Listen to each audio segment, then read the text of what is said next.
Like, I'm telling people from back home, like, Randy Moss gave me a nickname. He really likes me. He was so funny, he had a nickname. Yeah, like immediately. I was like, this is the best. Yeah. He'd be like, hey, what's up, coach? He called me coach. So Randy would call me coach. Everywhere, we'd be waiting in line. He's like, oh, yeah, coach. I know you're going to get on this pot roast because you look like pot roast, coach. And you big fat I bet you, you're going to have 2 pieces of pot roast? Yeah, I bet you. You know what? Have three.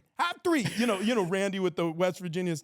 And then Bill Belichick at one point or another in the offseason, he has all the rookies get in front of the room and say their name, who they are, whatever it was. And so I get up there. Randy Moss pulls me aside. He goes, mother, you a player?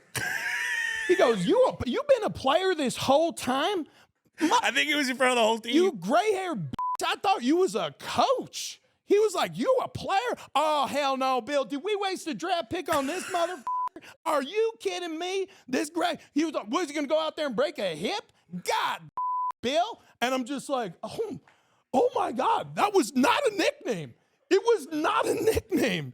He thought it was a coach. He thought he was a coach. How unbelievably embarrassing. I mean, I told everybody. I was like, yeah, Randy really likes me. It's going pretty well, gang. Welcome to Games with Names. I'm Julian Edelman. They're Jack and Kyler.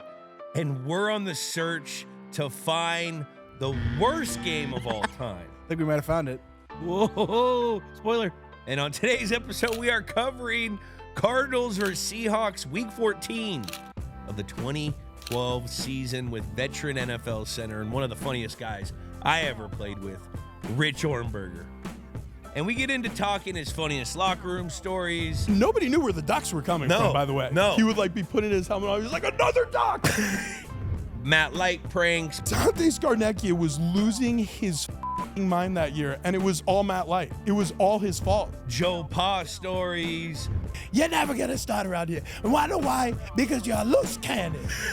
And then we wrap it up by doing some NFL comedy casting in theme of Rich being a funny guy. You got to stick around to the very end. Let's go. Games with Names is a production of iHeartRadio. December 9th, 2012, Lumen Field, Seattle, Washington. Riding an 8-game losing streak, the Arizona Cardinals look to turn it all around in the Emerald City. And the Seahawks win 58-0. This is Scoreless in Seattle.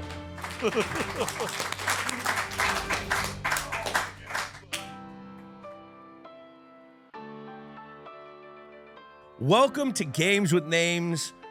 On today's episode, we are looking at a Week 14 match between the Cardinals and Seahawks, December 9th, 2012. And we're going to talk this game with one of my favorite teammates, my funniest teammate I ever had, Rich Ohrnberger. Now, Rich, in one sentence, why did you pick this game? It kind of perfectly describes me. It's funny, and there's historical context to this game. This game set a very unfortunate record, or at very least makes the top 5 in a category. Okay. Yeah. Is this the greatest game of all time? It absolutely is not, Julian. In fact, it could be argued that it is right up there with one of the worst games ever played by an NFL team ever. Ever. And I was on that team. I had to ask. I ask every guest. Now, what are you up to these days? You're in San Diego. How's San Diego culture? What are you in the radio? Yeah. Tell everyone what you're doing. All right. So I do a show called Big Rich, TD, and Fletch. I'm the Big Rich part of it. And then my co-host Travis Dale is this entertaining, just fun broadcaster. We've got Ben Fletcher, he's the Fletch part. He's awesome too. Super creative guys. And we have this awesome chemistry. Oh, and we've added Kat Fisher. She jumped into the show recently, and she's just the best hang. So we're having a great time doing this morning show on a classic rock station in San Diego. And that's all over the iHeart Radio app, So search Big Rich, TD, and Fletch if you want to listen to that and laugh along. And then I also do Fox Sports Radio on the weekend. I host national radio shows. I have one called Countdown to Kickoff on Saturday mornings, one called Red Zone Radio on Sundays. Sunday mornings into the afternoon on the West Coast, we kind of kick off with the NFL games. And we do it just like Red Zone on television. But on the radio. Yeah, just on the radio They side. call you Red Zone Rich? They call me, you know what, not yet, but this coming week they will. Red Zone Rich. Hell of a nickname. You just did it, Bubba. No. Now, San Diego, what a fucking perfect place to live and get to be in the culture of sports, which it hurts me as a Californian. I used to love the San Diego Chargers. You played for the San Diego Chargers. How is San Diego right now as a sports town? Is it hurting? It's hurting. The Padres are good, though. Yeah. Padres are good. They've really kind of saved the city from that standpoint. A lot of people were heartbroken when the Chargers left for LA, and a lot of people still follow them.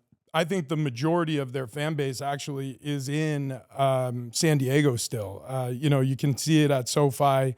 Road teams are still taking over that place, but it'll build. It's a generational thing. You got to be in a city for a long time to build deep roots. But yeah, San Diego was without football on the professional scale, and it really felt like there were a lot of lost sports fans until the Padres started cooking again. The Padres are cooking, but you're calling San Diego State. Has San Diego State jumped up and taken a lot of the viewership in that football world? Yeah, so they've done a really nice job of filling that void, and I'm super proud of the Aztecs. And I lucked into that job. That's one of my favorite things I do. I just happened to start broadcasting as they needed a color analyst, and they're like, "Hey, do you want to do this with us?" And I said, "Yeah, I do." Yeah. And so I've been doing it for 8 years, and I can do it. Snapdragon Stadium is down the road from my house. Prior to that, I was still calling games for the Aztecs at the Qualcomm Stadium, the place where I used to play with the Chargers. I was calling games for San Diego State, and there's a lot of excitement about the new head coach hire. But like college football has changed a tremendous amount. We're living in this NIL world. It is bonkers. What about fucking Bill going to North Carolina? Oh my God, we haven't talked about that yet. That is, it is, and he's bringing Lombardi to be his GM. Like he's going to handle it like pro, which is probably how it's going to go in these next 5-6 years. Yeah. It's fucking nuts but if you think about it, I think he's going to do all right. I think he's going to do well because you look at he'll have his free agency department, right? Yeah. Oh yeah. That's going to be looking at other teams. Recruits. Yep. You're going to have your rookie department. That's going to be looking at high school kids. Yep. Which you're going to be able to pull more, and there's no draft. And he's always been good at getting people for his system on how he wants to win. So I think he's going to do pretty well. Now, we're going to have to see how the EQ does with the fucking 17-year-old Gen Z kid. But, I think they're going to know what they're getting into if you're signing with North Carolina going Bill Belichick school. It's just going to be so funny when he's trying to, capture the NIL world, and – like Michael Jordan and Bill Belichick are collabing for Air Belichicks. I'll literally camp out in front of a fucking store for some Air Belichicks. I want some Air Belichicks. There's no question about it. I mean, I didn't even think about that, Rich. Oh no, he's gonna have to do it. They all have to. You have to be a salesman first at the collegiate level to fill out a roster. You got to sell people or these players on why come to UNC, why be a Tar Heel, why go through all this for you versus Coach B, for this program for this money versus this program for that money. He's going to have his hands full, but I do agree with you. I think if there's anybody who can make the transition and have success going from the pros to the college level, I think it's him. But it's not even going to the college level. This is pro football now. Yeah, that's really a good point. They went from $4 million in NIL to they're raising it to $20 million, which is what Ohio State's spending. So you mean to tell me this is about money now? You got insane offense and defense linemen going to no-name schools because they're getting the biggest check. You don't think Bill can get those guys when you just scrape a check to them? Yeah, well, it's gonna be interesting. I'm telling you right now, college football, it's fun. It is fun. It's fun right now. We may have missed our window, buddy. I mean, because when you think about it, you probably would have left. I would have left. I would have went to Oregon. You would have gone to Oregon. Back to Pac-10. You would have left college a millionaire. I mean, as an offensive lineman, I may have left Penn State a millionaire. Yeah. Because these players are making and will make over, say, the next half decade if they let the Wild West continue, that is this name, image, and likeness money, I mean, guys are going to be making serious money. See that nugget right there in analyst talk, the NIL, and then he dropped name, image, and likeness, and then he kept his point. That's guys, a pro. Listen, That's a pro talker. This fucking guy's a pro. We're gonna hold a little class after this, but in the meantime, I don't want you to Penn be State, Kent State. No, stop Penn State, it. Kent State. They're both state educations, and to be perfectly honest with you, I guarantee you went to more classes. I don't.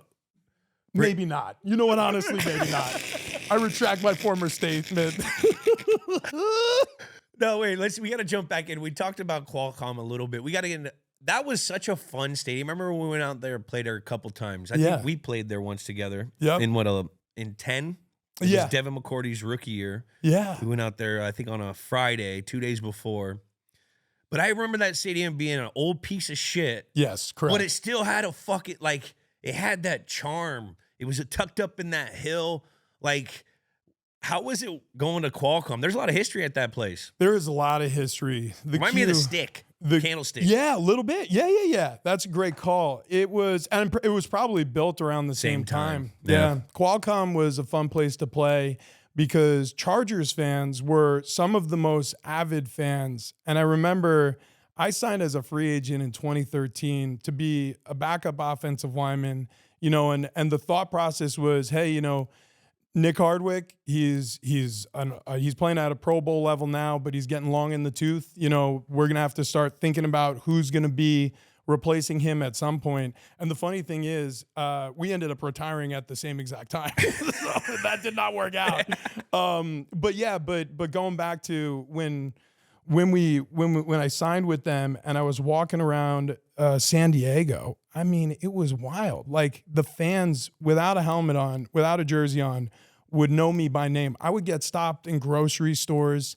Like there is an avid San Diego fan base that I fell in love with. And part of the reason why I still live there is because I love that sports environment coupled with the weather, coupled with the million reasons to live in Southern California. But that place got rocking. Like when we were good, when the Chargers when we were playing well, I mean, it was a hard place to play and it was a fun environment. Yeah. Well, what are the differences?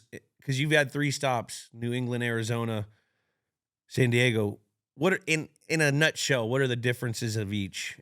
So I would say New England was the most organized, the place where I did the most learning. Arizona was the best quality of life because Ken Wisenhunt really understood that players are people and you weren't treated like just like a bakery line, just cattle? pull a number. Yeah, cattle? like almost, like cattle. Yeah. Herd them up, boys. Herd them up. Yep. And then San Diego, it was Mike McCoy's rookie year as a head coach. And I just remember feeling like it was the first time I felt like a leader in a room where I was doing a lot of teaching. Like because we had a new staff. It was right after the Turner years, and there were a lot of young guys who needed to learn quickly because they were going to be getting playing time. And sort of behind the scenes, I remember feeling like, oh, yeah, like this is what the vets ahead of me were helping me with when I was a rookie in New England. And so that was the difference there is I kind of felt like I was really needed to like help behind the scenes in San Diego with the Chargers back then. Yeah. I mean, that's got to be crazy. New staff. That's crazy that I've never even felt that, or I only had one head coach.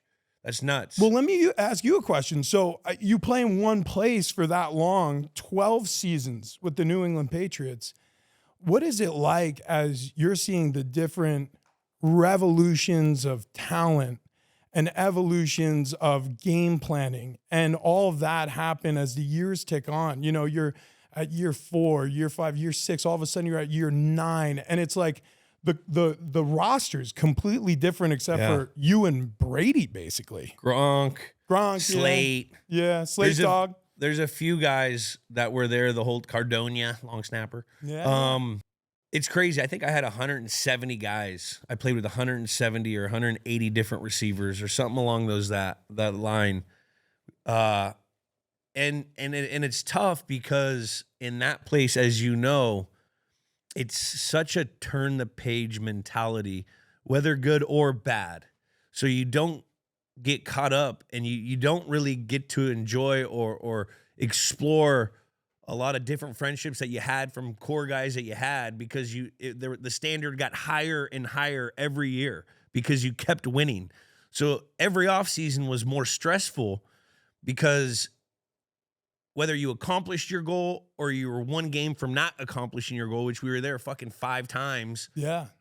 Like, it was exhausting and you had to turn the page and had to like somehow self-scout and like re-evolve yourself every year. It was nuts. And so like each year was different because you wouldn't know what that team was until about week 6, week 5, because you still had new players, a couple new coaches every year, which is the case with every NFL football team. And it takes time for that to gel together. So, it's tough. There's like 3 parts of my career. There's the part of my career where I was with you. Yeah. Early in my career where I was a teamer. And then there was the stage where, you're in your prime. And then there's that tail part of your career where, it was kind of on the downfall of the empire. Yeah. Which, it was nuts, an emotional roller coaster. But what were the end times like over there? Because I know it sounds apocalyptic. It's not. Everybody got rich. Everybody won rings. Everything's fine. I'm sure there may be some hard feelings somewhere around the block.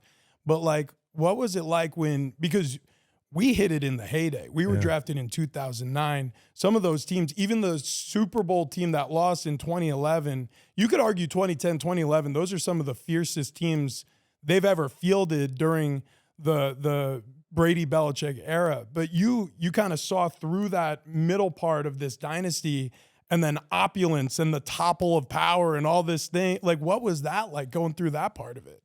You got to a point where you always heard rumors of things that were going to happen.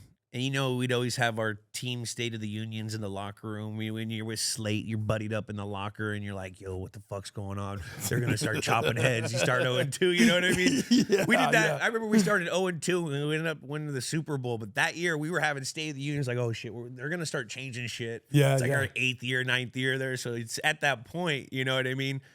But like, you never really, it was always just day-to-day work. And at least that's how I kept it. And I had to, do things to keep my mind in a motivation mode at all times because when you start from the bottom as a teamer and then you're on your second, third, you get a Super Bowl MVP, you have to each year, you got to remind yourself. And there's always like that chip that I always had. So I didn't get caught up in that, and you'd hear stuff like when Brady left, I was like, "Oh fuck," it didn't hit me until it happened. You know what I mean? Yeah, So then after that, you get into the mode like, "Well, fuck, these are the guys we're playing with, and you got to go do it." You know what I mean? You're almost a mercenary your whole career after each year. No, it makes perfect sense. I remember that feeling you just described of having your head down, working your ass off, blocking out all the noise and just concentrating really. It seems so selfish looking back on it in some ways, but like concentrating on just you. Oh, it's very selfish. And, in my personal life, it's been, that's a huge reason why I haven't had that side of my life because nothing came before football. You're talking about like marriage, relationship, family member. My family understood. Yeah. Your family understands, but when you try to break, everything like you said at the beginning is time management. And I had time slotted out for one reason. Being great. Trying to be great. One reason to go perform on fucking Sunday for 3 hours. That's what everything predicated around.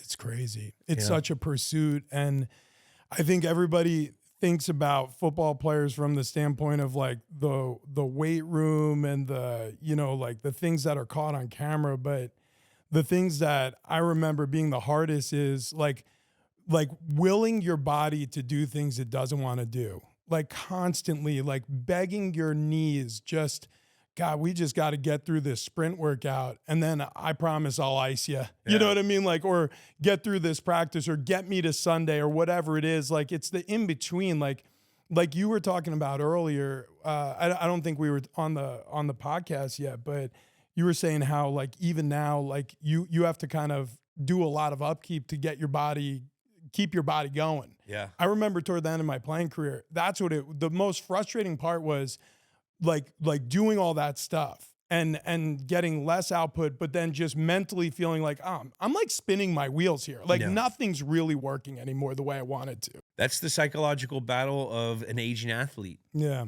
You know, and everyone has felt that. It just happens at different times for each guy. Explain Tom Brady. I mean, explain how he did it for as long as he did. I think it's a product of the perfect storm. Yeah. It's his health and wellness lifestyle. Yeah. That's real.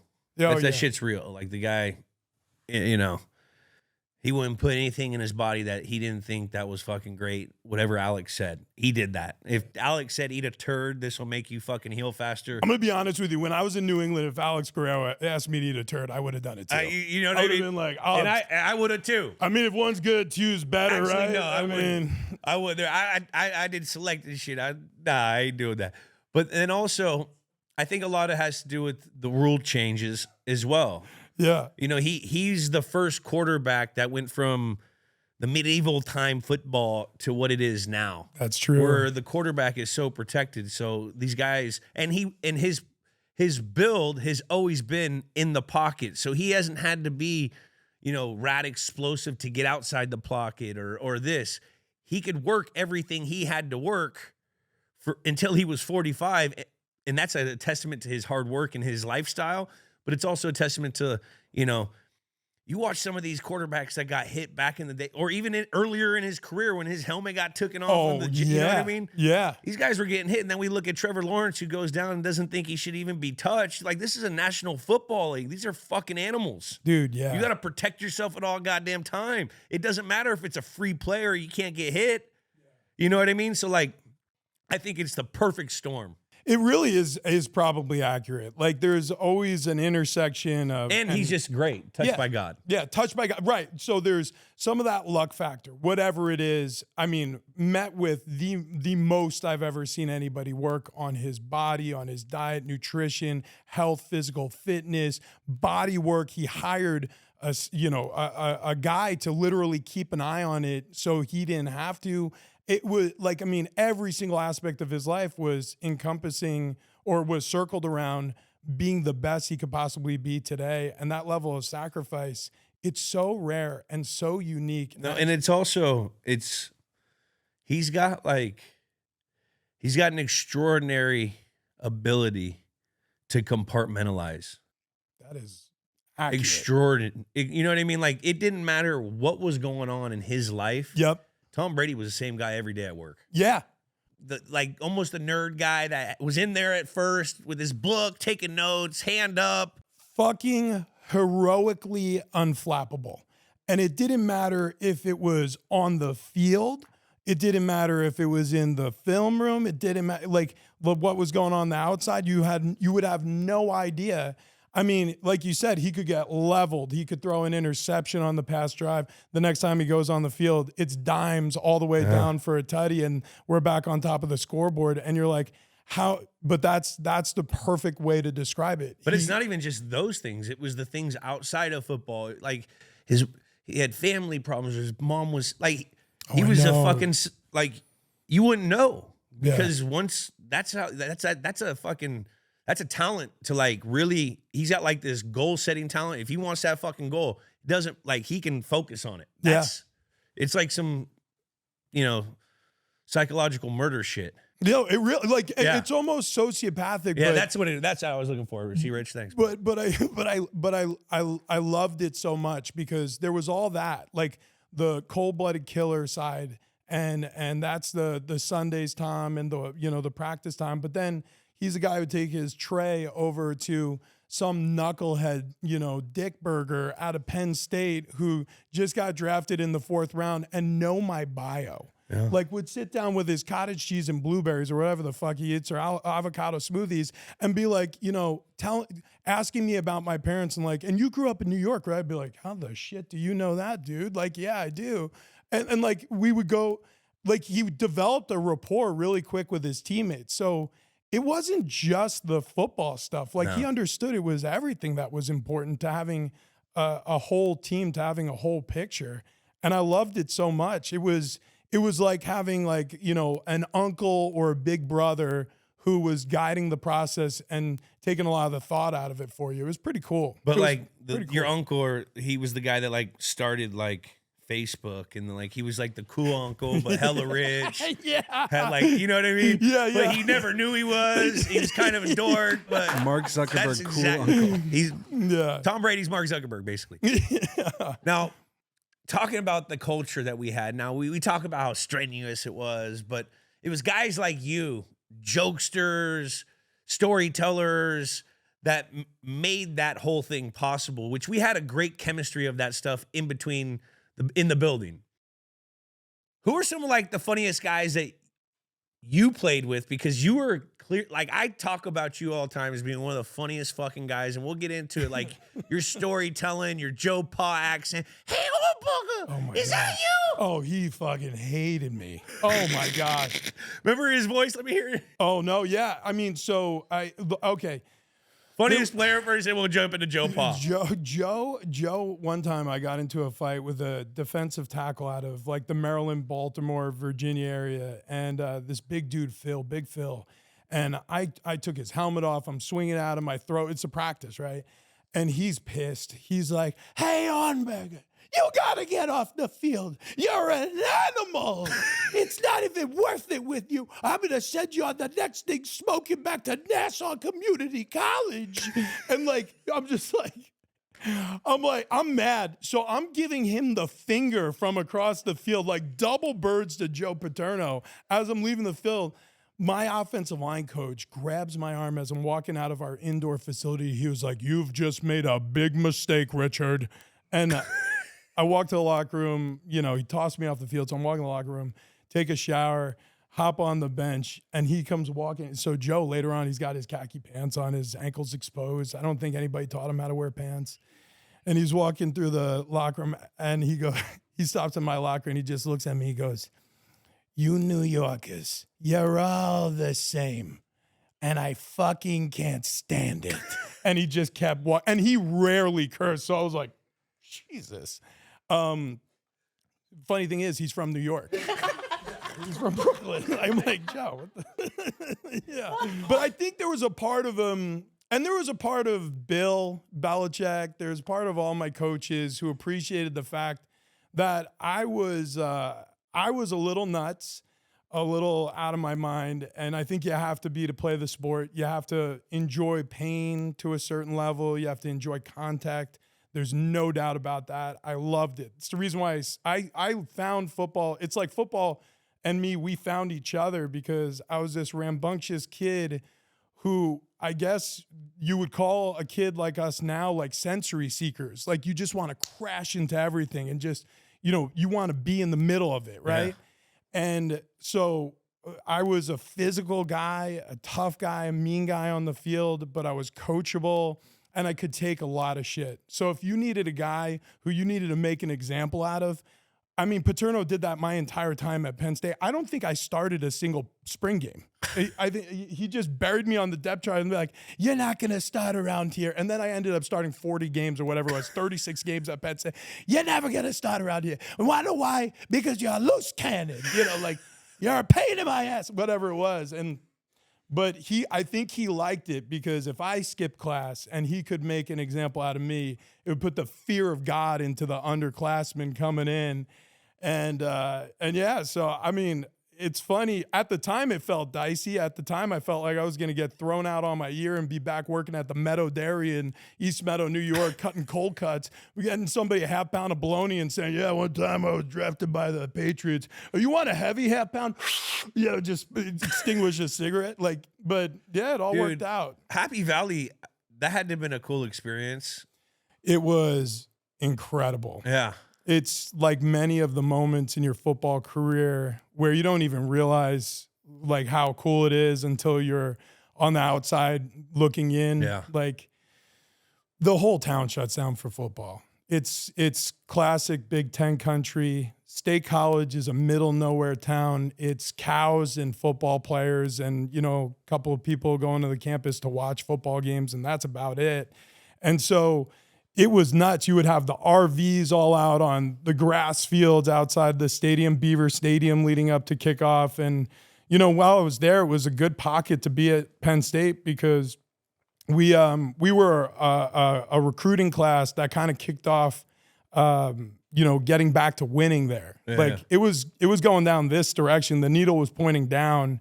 And there were some rumblings about, hey, Joe's lost it. Maybe it's time to move on from Joe Pa.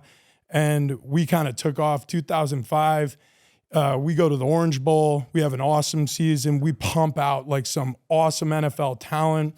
We beat Bowden's team in the Orange Bowl that year. That was crazy. And then we continued winning. And, I ended up finishing my career 2008 season, we were a one-loss Penn State team. We played against USC in the Rose Bowl. And I think I remember that. Yeah. We lost it. So Mark Sanchez, he fucking carved us up. Mark Sanchez, we might have gotten him the 6th overall draft pick because we sat in cover 3 and he just, crushed us. We could do nothing to stop him. And then offensively, we weren't scoring well enough. They were such a talented defense. They were fast. I think Clay Matthews was out there. Maluga. Oh yeah. That was when USC was still USC. That was like Pete Carroll time over there. Yeah. Just after, right? Didn't he leave? He just left. Might have been his final season. Yeah. It might have been his final season, but yeah, they were good. But yeah. What's the bus ride after losing to USC on the way home? What's Joe Pa doing? Dude, I barely remember post game of the Rose Bowl. Yeah, that Rose Bowl's a granddaddy, man. It's the granddaddy, but I do remember this. I remember being on field level in Pasadena and thinking like, oh, that's why the grass looks so green because they paint it. After we finished that game, Hollywood. I was covered in green paint because, I'm squirrely. I'm getting out there trying to cut down linebackers and shit, and I'm coated. But yeah, it's a scene set right out of Hollywood. It was cool. But after the game, I know how I felt. I'm sure a lot of guys feel this way when you finish your final game. I was ready. Yeah. I was just ready. I wanted to get out of there. I wanted to see what was next. I had no idea if I was going to be drafted or if I was even going to catch on at the next level. So draft day was a huge surprise. It was. I was very ready to be done at the college level. Before we move on from the Rose Bowl, I heard a story that before the game you went to the Improv. We went to the Hollywood Improv. Yeah. You did stand up?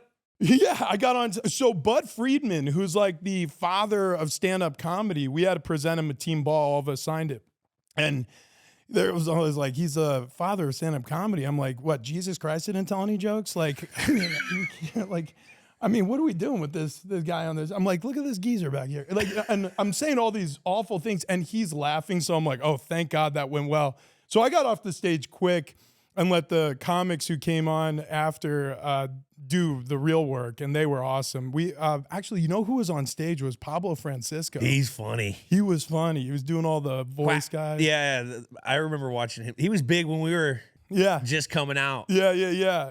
I loved. He had that one bit about the stripper and the duck. Oh, you like ducks? I like ducks. Yeah. Hey everyone. Julian Edelman here. There's no better time to enjoy live events. I've had my eyes on NFL playoff tickets, and there's always Bruins and Celtics games for when you're itching to get out of the house and catch some action. That's why I want to give a huge shout out to the sponsor of today's show, SeatGeek. With over 28 million downloads, SeatGeek is the #1 rated ticketing app. They've got more than 70,000 events listed, from concerts and sports to festivals and more. You name it, they've got it. The best part? SeatGeek has your back. Every ticket is rated on a scale of 1 to 10, so you know you're getting a good deal. Just look at the green dots. Green means good and red means bad. And every ticket is backed by their buyer guarantee, so you're set. And you know I came through for you guys. You can use code GAMES10 for 10% off your next set of tickets at SeatGeek. That's 10% off any tickets with promo code GAMES10. Make sure to click the link in the description to download the app and have the code automatically added to your account so you can use it later. Thank you, SeatGeek. I'll see you out there. So Penn State's, they're hosting a game. That's going to be fucking wild. It's going to be crazy. Who they playing? Crazy. Is it SMU? I think, yeah, Southern Methodist. Ooh, it's going to be a little chilly there too, probably, huh? It'll be cold. Yeah, it's cold in Happy Valley this time of year. Yeah, I'm curious how that goes. I mean, they call James Franklin small game James, and I hate it because, like, I think he's a great guy. He was great to me and my family when I came out there for a spring game. I think he's a great recruiter. He had a tough situation after everything that happened at Penn State. It was years later because our boy Billy O was the head coach there for the first stint. And then when Franklin got there, I mean, he completely changed the culture and you know, keeping up with the times and all that stuff. So I'm hoping they have success. They get this playoff win under their belt and they continue on. We could win a chip this year. I mean, it's a real thing. It is. When this episode airs, they have already won a championship. There it is. There it is. Okay, so Penn State won? Yeah, Oh my God. This is the best day of my life. This one's for Paterno Peach Ice Cream. This one's for Sandusky. Also, let's also pretend if they lose, like, God, I mean, Next year. These fucking guys. They ran out of gas. It's Freaking like, James Franklin. Is it not Key and know Pill what? I over there mean, as head coach? what was his name again? What did they call Franklin? I mean, I guess they were right. No, I hope they beat the brakes off of SMU. Hey, it's a whiteout. It's going to be a whiteout. Yeah, That's going to be fucking awesome. it's going to be rad. So, Rich, you get drafted in New England. We both get drafted in 2009. And you being a funny guy get to enter a room with Matt Light in it. Oh, my God. Matt Light. And I also I want that to talk guy. about Matt Light. And then I tell the story because, you know, everything that's going on with Randy Moss, our thoughts and prayers are with him. But I always tell the story that he used to call you fucking coach. The day you came in and we had to announce our names in front of the whole team. You remember that? Yeah, I remember. Can you explain that? So I get drafted by the Patriots. It's 2009. Randy's coming off like this unbelievable time. years. Yeah, he's been crushing it. And, you know, it's a little bit before the veterans start coming around the building. But when we have OTAs, we have the mini camps and things like that, you know, Randy's in the locker room. And I remember it came in waves. And I'm sure you felt the same way. It's like, oh, my God, that's Tom Brady. And then it's like, oh, my God, that's Randy Moss. Like, you're playing with these guys now. But slowly but surely, it starts to feel more normal. You know, you start to realize, these are just my buddies. We're playing football. It's all the same as it was in college or high school.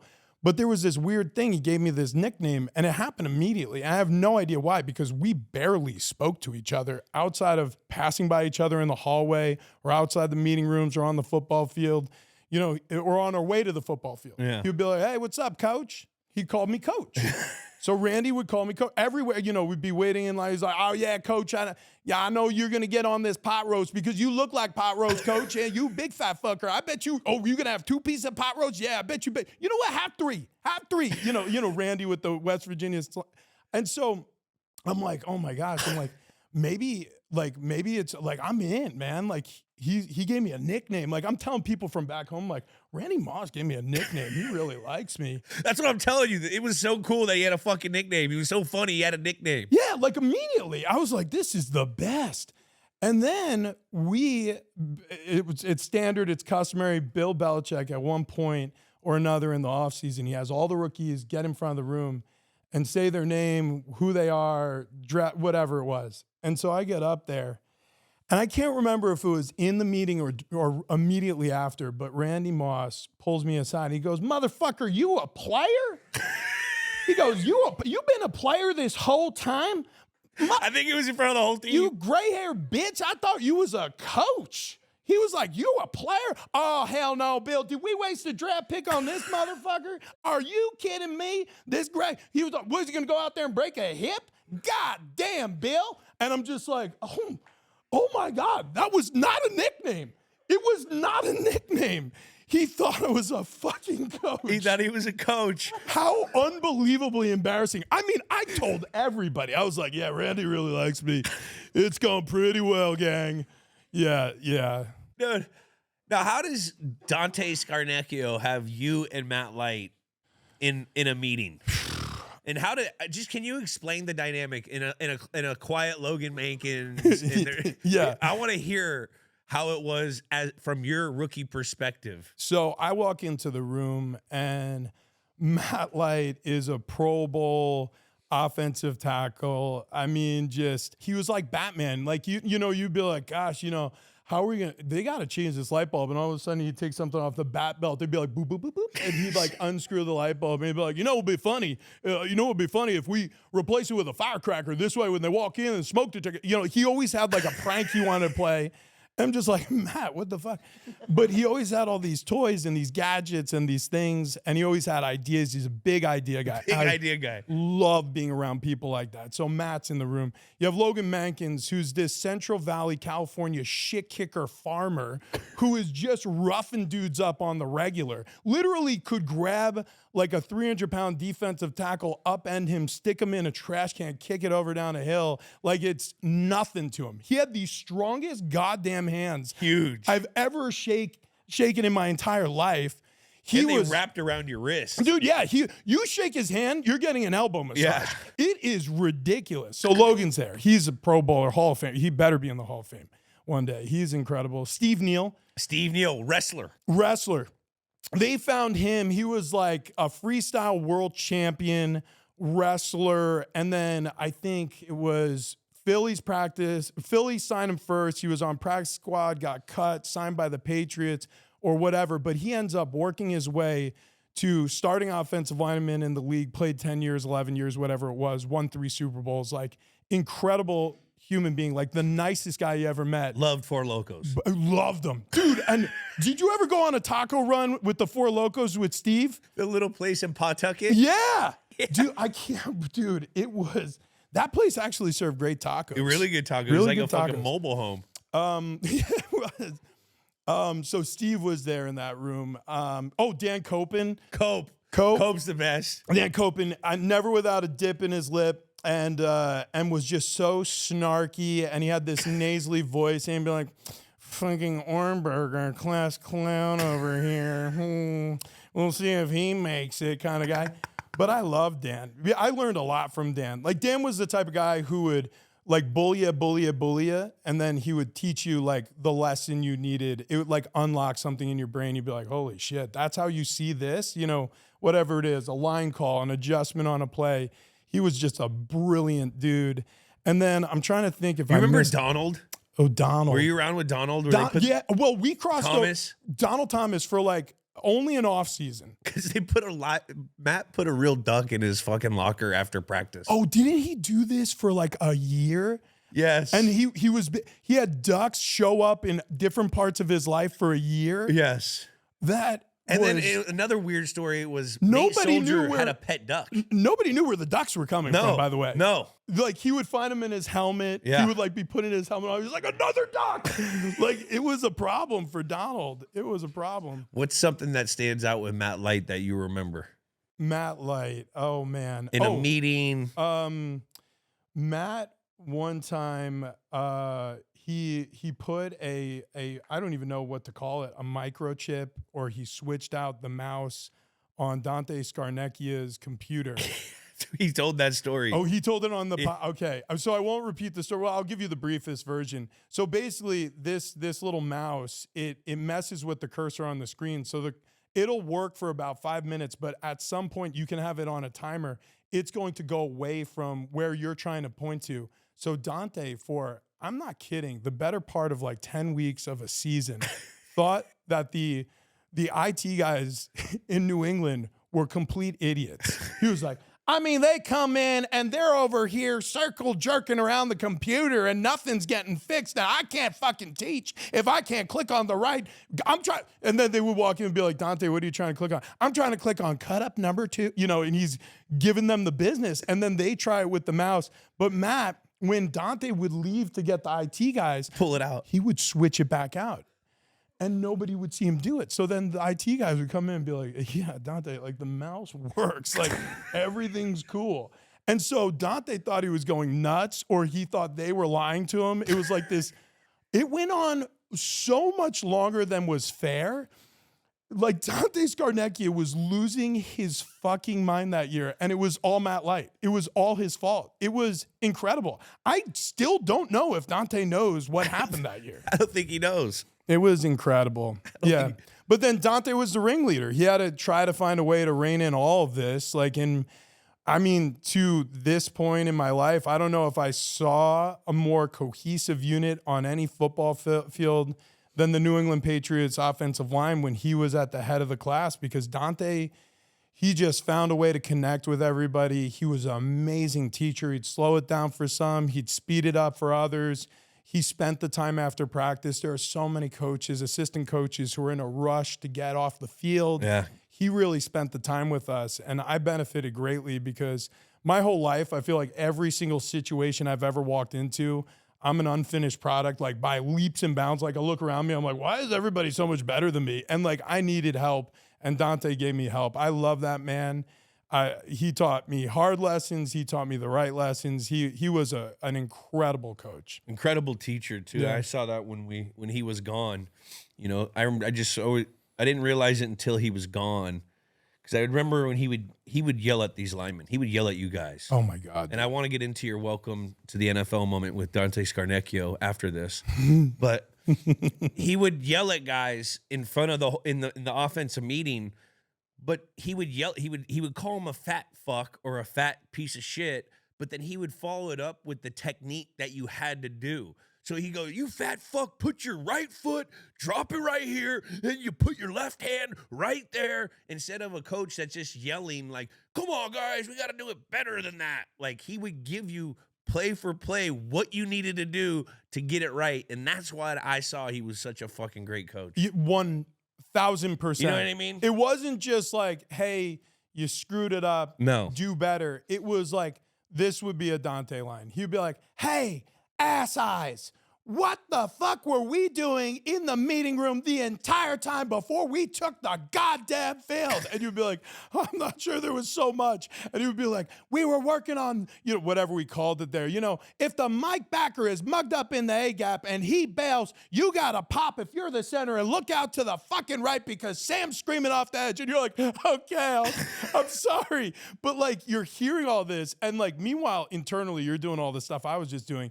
And like on the outside, you're just like, you got it, Dante. Yes, sir. And don't call me sir, motherfucker. That just means fuck you. And you're just like, okay, now another thing to remember. I can't call him sir. It was like, it was intense. It was intense, but it was incredible because you learned really quick who was going to survive and who wasn't.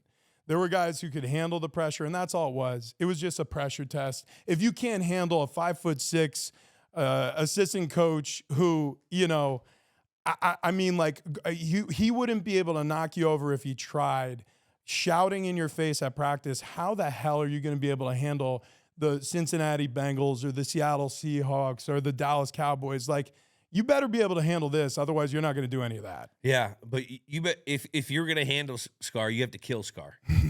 The Scar would come. That motherfucker spent his 45 to an hour in that Swimex every goddamn morning, and he had the slowest heart rate on the team. I used to compete with him for like a 5-year span. He had such a slow heart rate because he was in such great shape. He was already dead. Yeah. Yeah. As it turns out, we found out years later he had died back in the early 70s. And it was just a vampire. But I know he's a great guy. I have nothing bad to say about him. What's your welcome to the moment? Because I remember the first day of rookie camp, I heard him scream something like, you fat fuck, you're going to be bouncing around the league for 7 years while I'm in the back of Walmart doing these things for $5 because I get fired for trying to make you right or something. Dude, 100%.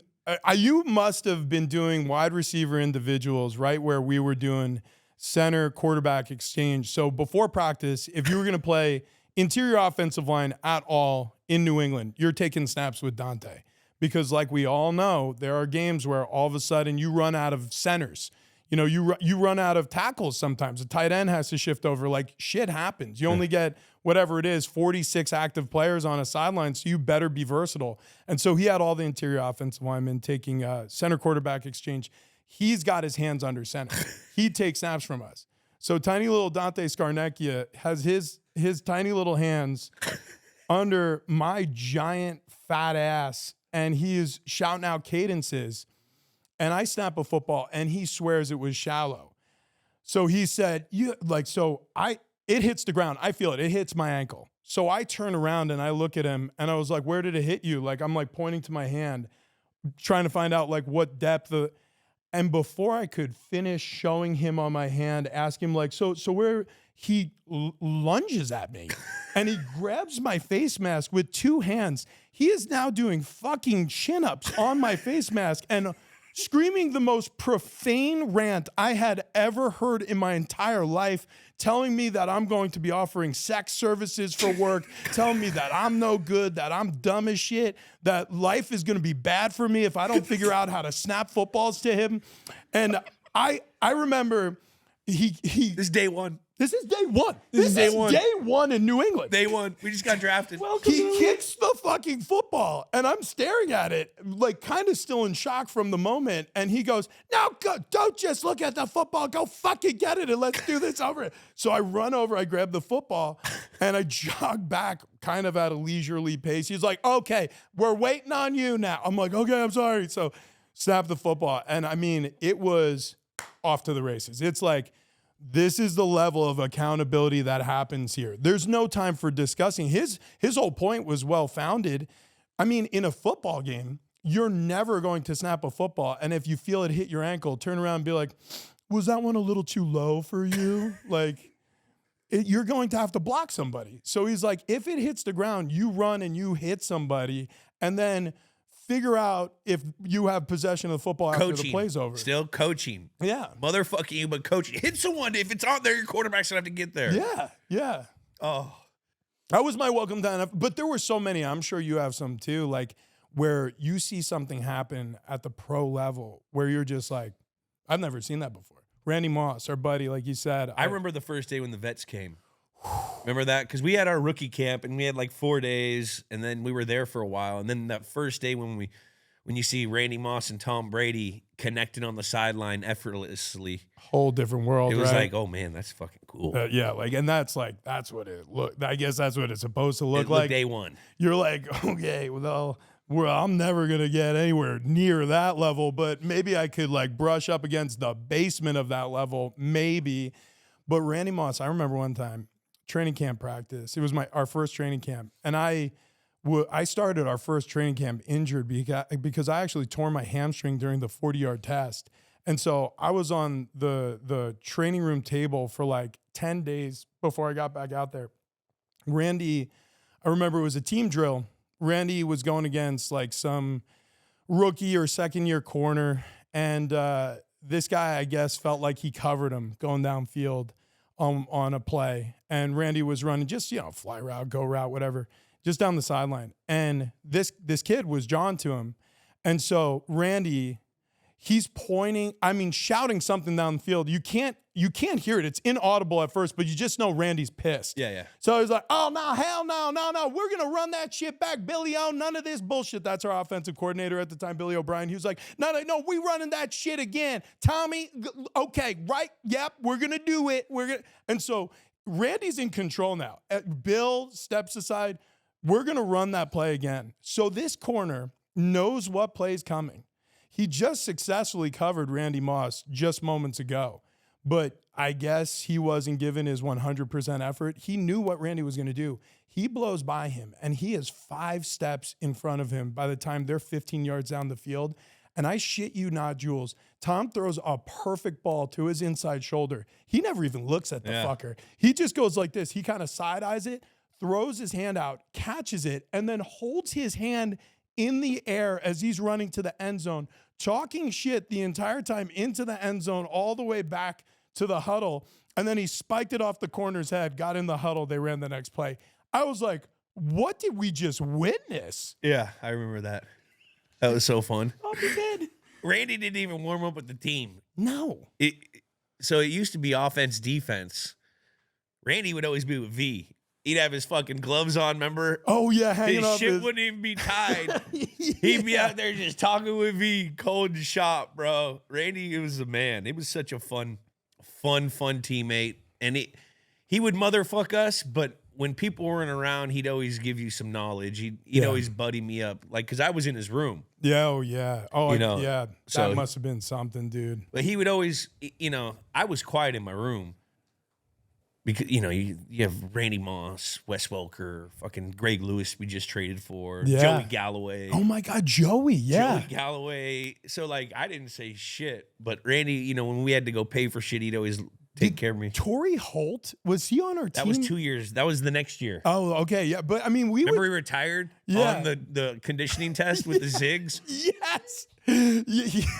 Yeah. My boy, I'm sorry, Torrey. I'm sorry, but I got to tell the story. Yeah, no, he was awesome. I mean, we were on our conditioning test just to come back right before. Yeah. And he was wearing, remember those Reebok zigs? Yeah, they had the little zigzag ziggy design thing? on the sole, yeah.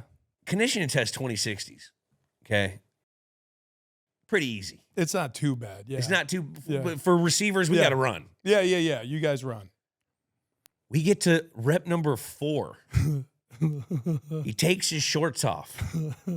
Rep number 5, shirts. Yeah. Rep number 6, he looks down and he says, "Don't do this to me, Ziggs." And he walked off the field. I never saw him again. Never. He retired, right? The fucking conditioning test got him. That is the coolest thing I've ever heard in my life. He's like, but he was older at the time. Oh, no, I know. I mean, like, it happened a lot in New England. Like, he should be in the hall, too. yeah, he should be. He needs to be in the hall. They got a couple that need to be over there. Yeah. Greatest show on turf. Oh, my God. Yeah, that team with, they Falk, Isaac Bruce. They were had bad Orlando dudes. Pace. They had a couple of the white. Pace was on. Ricky was Prohl was tackle. there. They had a bunch of guys. Yeah. Man, yeah, you're not kidding. You know, that 40 test where I tore my hamstring our rookie year, it was same thing. Well, it wasn't the same thing as Torrey. I didn't quit the team, but it was literally the 4th rep. Yeah. And so, I mean, I had been training like all of us, like crazy. Like, You get a lot of anxiety. So let me paint the picture for everyone. yeah. When you're doing the 40 test in New England, okay, it's not just you get there, you do your physical, and then everyone in the organization, in player personnel department, fucking GM, every coach, anyone that has any kind of dealing with any kind of player are out lined up watching like it's a fucking meat market. And they're all sitting there mugging you. They all got a fucking note paper, and they're sitting there taking notes. So there's a lot of pressure if you don't know the test. It's an easy test, but guys get overhyped for it because of all these guys sitting there watching. I was one of those guys who got pretty overhyped for it. So I'm in good shape. I'm fresh out of college. I'm fine. I'm ready for this test. I've been doing it at home the whole off season leading up.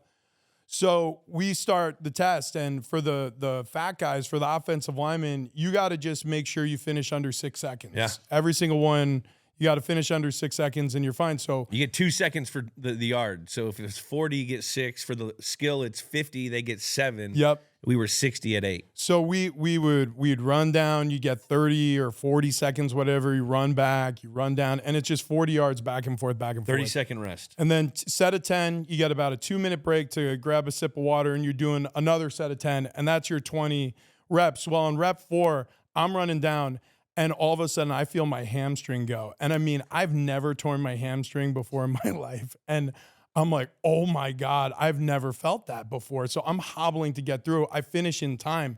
But, 10 seconds into the rest, I'm stretching my leg. I can get down like halfway to my toes. 20 seconds into the rest, I can stretch down to my knee, maybe like my thigh. I'm thinking like, I'm not going to be able to run. I'm going to literally tear this muscle off the bone. And all of a sudden, Sebastian Vollmer, who was drafted in the second round our year, he was this giant German by way of Houston. He played for the Cougs in college, got drafted by New England. He had this bizarre accent because he was of German descent, learned English in Houston. So he goes, "Hey, Rich, was that your hamstring or mine?" And I'm just like, "It was mine." He was like, "Because it popped, it was loud." I'm like, "Yeah." And so he takes off for the next rep, and I take a seat. And so my NFL career started instead of German accent on the football field. I'm in the training room, and it was not great because that's the worst place to be, especially when you're rookie and made the, you know what I mean? You're new. Oh, and every guy comes in there and this is New England, where Randy comes in there, looks at you like, "Oh, what are you doing here? Oh, that really?" Or guys come in and it's like you feel bad for being hurt. Yeah. Oh, they make you feel bad. Like it's your fault your hamstring exploded. Now, it kind of was my fault because even though I was a 315-pound offensive lineman, I ran like a band leader. Like literally like my legs were kicked out. Like just a ridiculous stride. I had to relearn how to run because I realized I'm pretty hammy dominant. You see my ass. I'm all posterior chain. There's no question about it. But yeah, so those guys will walk through like a Dalius Thomas or Randy or guys who played in the league for, Brady forever. They would be like, can't make the club in the tub, scrub. I'd be like, "Great. This is great. This is exactly." Or they wouldn't say something mean, but they give you a look. Or yeah, just a look like, "Oh, like, what do you got?" And you'd be like, "Hamstring." And they'd be like, "Got it." And then you'd be like, "Okay. Yeah. Got it." Yeah. Oh, actually, Richard Seymour. So same training camp. Richard Seymour, Hall of Famer. Hall of Famer. He's rehabbing a back. Same time I'm getting back from this hamstring tear. And so I'm getting to know him. Like Richard's a super quiet guy, super introverted, doesn't like to talk to anybody. No one. But I like to talk to everybody. So I'm just talking his ear off. I'm like, "Hey, we're two Richards, right? Let's get to know each other." And so he, before long, I got him like smiling. I got him laughing. And we were doing a bunch of, because he's a defensive lineman, he's going to be ramping up to get back to practice. I'm an offensive lineman. So when he's testing the back and I'm testing the hamstring strength, we're going against each other in the indoor, away from, practice, off to the side fields, whatever. And so I'm starting to trust my hamstring a little bit more. He's getting his back right. And we both hit the field around the same time, back on the practice field. And so we're doing one-on-ones, offensive line versus defensive line. And it is my first one-on-ones since I've been in New England, because I missed the first week and a half of training camp. I missed because it was all 2-a-days. I missed 12 or 13 practices. It was insane. 13. Dude, so in 6 days. Now they give mandatory day off after 4 days of camp. No kidding? Is that the new mandatory day off after 4 days of single camp? That would have been pretty cool. Would have been nice. we were doing things differently back then. Man, it was, so I go out for these one-on-ones and first rattle out of the box. It's Richard. It's me. It's my buddy Richard Seymour. So I get in at guard. And I think it was Dante Scarnecchia, the offensive line coach, blowing the whistle for the drill. We got a quarterback bag behind us about 6 yards where, the depth of the drop. Yep. And so blow the whistle. I get out of my stance and I set Richard Seymour. And when I say I set Richard Seymour, I wouldn't actually know that because he was behind me before my hands even extended. I'm like, "What just happened?" So I'm like, "Okay, I'm all right." I guess I thought he jumped off sides. I thought they were going to run it back because they were like you're clearly you win early. No, I was so slow, he was so fast. That was what that looked like. So Dante screams at me, yells at me. He goes, "We're doing it again. So I got to go again against Richard. So this time I take a much shallower set, which means I didn't step as far. I kind of almost set in place. I just basically lifted my hand up off the ground and I'm like, he's not getting by me this time. Richard Seymour took me with 2 hands by my chest plate, lifted me off the damn ground, and threw me on the back of the head on the other side of the quarterback bag. I'm like, Richard, I thought we were friends. Like, it was insane. I'm like, oh, it's different. That's here. a welcome It's moment. So then I moved to left guard because Dante wants to see if I have chops at my natural position where I played, whatever it was, 35 games at left guard at Penn State. He was like, well, you get over to left guard. So I go to left guard. And I'm going against Big V. I'm going against Vinny Wilfork. And so I'm like, listen, let's see how this one goes. So I, again, do the same thing against Richard that I did against Richard, where I short set. I just lift my left hand up, and I basically set in place, and I'm bracing for impact because he's going to bull rush me. He just saw Richard literally lift me like I was a newborn child. So I hunker down, and I give Vince a good pop. Yeah. And, dude, he drops to a knee. And so I'm like, oh, well, I guess I've arrived. I can play at this level. That's Vince Wilfork. I just put him on his knee. Things are looking up for old Tricky Dicky Ohrnberger. Well, guess what? So it turns out Vince Wilfork slipped. And I was unaware of it, but Pepper Johnson, his defensive line coach, wasn't. So he goes, no, we got to do that again. So Pep, spinning his whistle, smiling behind Vincent, he blows the whistle. Vinny takes off, lifts me up like I am a newborn baby, and throws me on the back of my head. And that's how I started one-on-ones at the NFL level. I think I remember that on lowlights. It was, oh yeah, it was almost like it was broadcasted during because the. Bill wanted to show rookie wasn't practicing. He and we all been getting motherfucked for 8 days, and it's just a correction city. I remember Bill puts it up on the screen, and he goes. He doesn't even say anything. The worst part is when he would put things on the screen and it's a low light and he wouldn't even say anything. He had the picture of, I think it was the one-on-one rep against Vince where he dumped me on my head and he's just holding the little laser dot right at the point. So everybody, he's rewinding it and playing it and rewinding and playing. And then he goes, you guys didn't do any one-on-ones at Penn State? And I'm just like, everybody's laughing. Like, you feel like the whole world. I'm like, I'm getting cut. That's it. Oh. This has been a fun ride. It's been like a cool 13 days, but I'm going home. Yeah. That is the worst, is when you were on the lowlights as a rookie. Yeah. You really thought you were getting cut any minute.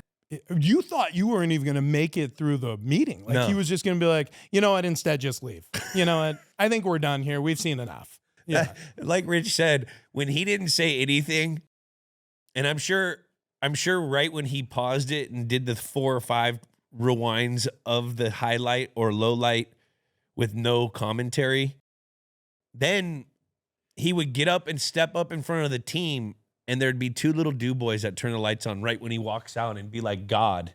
The lights would turn on as he would just say, you didn't do that at Penn State or something like that. And then he would go back and the guys would turn it off. The guys would turn it off. Remember?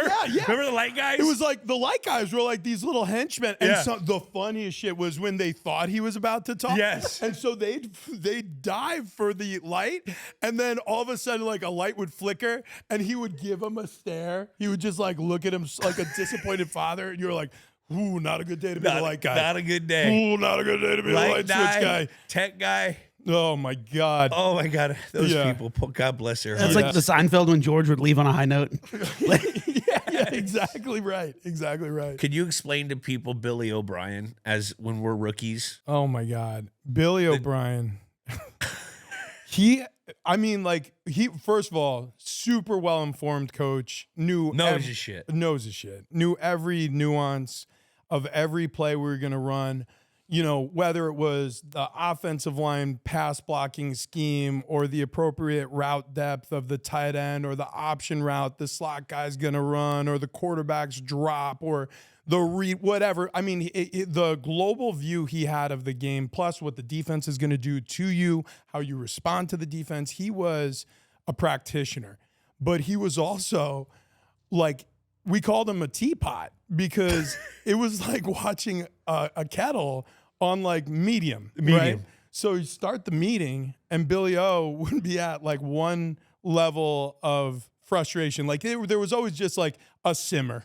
Like he's always kind of pissed. Just a little. Yeah, just a little. And then Potential energy. the meeting would go on and be like, if Jules, if he was supposed to run a route to the sticks, you he came up 2 yards short. And it's just like, it's third down, Julian. Like I don't actually understand how I couldn't have been more clear in the meeting before the practice because God damn it, Julian. And he would lose his mind and like veins sticking out of parts of his face. His neck, you get the neck vein, remember? Yeah, dude, and you would be like, is he going to make it?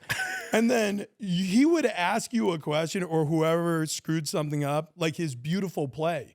Like you maimed his beautiful play. Like, how could you do this to me? You embarrassed me in front of all these coaches. We're going to do this on Sunday, you idiot. And be like, explain yourself. And then there were times where like a receiver might say something smart. It's like, I saw the safety cheating a little bit. And I just want to cut off the route a little bit earlier. And he would be like, absolutely not. You absolutely not. But then sometimes later on he would change it because he was a good listener too. But he was a hothead but was a wonderful coach because again, that's the pressure cooker. If you could make it an offensive meeting, if you could make it on the field, if you could deal with all of this, it's not fake pressure, it's real because jobs are on the line and salaries on the line. If you could last inside the practice field, the meeting rooms, you're going to be fine on Sunday. The games were so much easier. Yeah. You're prepared. And the hay was in the barn at that point. All the work was in. Yeah. It's pretty crazy. Got a cool ACC matchup this year. Boston College versus North Carolina. Oh, my God. Bill versus Billy O. Oh, my God. I hadn't thought about that. Who would have ever seen the day? He's with Billy O. Is Bill going to fucking make a trade or a scholarship trade for fucking NIL money? Can they lure Berge Nigerian away? Bears needs to be with Bill. For anybody who doesn't know, Berge Nigerian was Bill's like right-hand man. He was his office assistant. So as you walked into the Patriots facility at Gillette Stadium, immediately to your left was Berge's office, and it was a Jack and Jill office. You had to walk through Berge's office to get to Bill's office. So the only way into Bill's office was through Berge's office. And like Berge Nigerian, he did everything. He did everything except actually take snaps on the football field. Like, there were times he would do everything. There were times where he'd be up in a thing filming a practice or washing a car or doing Bill's taxes. Whatever he needed, he was a glue guy. He was an important role player on the staff. Definitely a glue guy. Yeah. So much social media had to be scoured by Berge. Did you feel like Berge hated you from the day you walked in that building until the day you left? I felt like it took me about 5-6 years. Okay, yeah. I felt like Berge had no sense of humor for me. I would say hello to Berge and I would try to crack a joke, and he would look at me as if I was speaking French or Latin. I'm like, all right, well, fuck me. I'll see you later, Berge. And I just continue on my way. He'd be at his stand-up desk like, all right, Ohrnberger. Yeah. Like, he wouldn't laugh. He would say something like, the meeting starts at 7:50, and then continue typing and be like, all right, well. What was your perception of Ernie Adams? He's been on the pod. We love Ernie. Ernie. What did you think Ernie Adams was? A mad scientist. I didn't know that he was on the coaching staff. I thought he was someone's dad at first, to be perfectly honest with you. This is how bad it was for me. When I was recruited and signed my letter of intent to Penn State, and through my first maybe 3 years, I didn't even know what the Big Ten was. Like, I knew nothing about football. I played lacrosse my whole young life. I didn't watch any football. I didn't particularly care to watch any football. I loved playing it. Yeah. So I started playing in 8th grade, and then it became the thing. So when I was drafted by New England, I learned everything at Penn State, and then I learned more of everything when I was in New England. But I didn't even know we were in the AFC East. I didn't know where Foxborough was. I didn't know where Foxborough. I knew it was in Massachusetts. Yeah. See, I didn't know that. I couldn't tell you like who we played against in division. Like when people were like division rival, I'm like, oh yeah, the Tennessee Thundercats. Am I right? every time we play the Cats, it's Pat's Cats. Am I right, guys? I had no idea. I had no frame of reference. So like when I'm meeting different coaches and like, this guy's the, whatever, the offensive assistant to the nutritionist, I was like, well, go right on. It's great to meet you. Like, so Ernie, I thought he was just someone's dad. I didn't know he had an actual title. No one tells you. Yeah, and nobody told you. So it was just this gray, like white mustache man wandering around a football field muttering to himself. And then occasionally he'd walk up to a coach, hand him a sheet of paper, and it would be like he would read it, fold it, put it in the pocket, and be like, all right, we're going to do something different. But he was like a mad scientist. He just wandered the field and fixed shit. He was incredible. Did you have any interactions with him? Only a couple. And it was usually when someone else was talking to him, because I never once started a conversation with Ernie. I think he came up to me one time and it might have been something like, where are you from originally? I'd be like, New York, Nassau County, right? Yeah. All right. And then he'd walk away. I'd be like, he knew everything about you. You just wanted to talk. That was him talking to you. That was him. That's Ernie saying hi. No, but I found out later he's like got this savant level understanding of the game of football, and him and Bill would like scour the archives for hours, and he had this encyclopedic knowledge of like every play that the teams he was affiliated with have ever ran, and be able to recall things like in moments. Yeah. Brains like that. I don't have a brain that works that way. No. Brains like that impress me. Ernie impresses me to no end. I No. mean, But you have brains that killed rookie skits. yeah. What was the story? I don't know if you could tell it on here, but you got a fucking whiteboard. He was our guy. Didn't you do a commercial, the Matt Light commercial? Oh, yeah. Remember, because Matt Light had the vitamin water commercial, right. and you dressed up in a tutu or something? He would, like in a skin suit, because they were dancing around in this, was it Snapple or Sobe Life Water? Sobe Water, Life Water. Whatever it was a ridiculous commercial, and so we're making fun of Light for that one. Let's see. Yeah, the one you're talking about with the whiteboard, I can't repeat. I mean, absolutely. Oh, I can. All right, I have one for you. This one actually, so this continued. So Bill, during the rookie skits, when I told a story about my life, I didn't realize he had as good of a sense of humor until that night, and he was howling laughing. And it was almost like encouraging me to go deeper and further into this story. I'm like, oh, I thought this was going to be like a little shaky, risque, a little. Only Scarnecchia. Oh, only Scar would be like, oh, we got it. And I would just pile it on. I'd give more details. And so Bill would like it. So throughout my time there, he would call me up, if you remember, even after my rookie season at random times just to tell a story. 2011, he called me to the front of the room. It's my third year in. He was like, hey, Rich, you got a story for us? I'm like, yeah, I could come up with one. So I wander down the front of the room, and now there's expectation. Like people are like clapping and applauding. I'm like, oh my God, what am I going to tell these people? This is going to be, I have nothing Popcorn prepared. ready. I'm just telling you, I was in the crowd. I was like, all right, Richie's got this. Let's go, Rich. So fortunately, something awful had happened to me that offseason, and I regaled the tale in front of the team. It was the year of the lockout, 2011. So the owners locked us out. We were left to our own devices. Like you could not go to the facilities because a new CBA had to be hammered out between the players and the owners. So I had just had shoulder surgery on my right shoulder, and I'm in an arm sling still.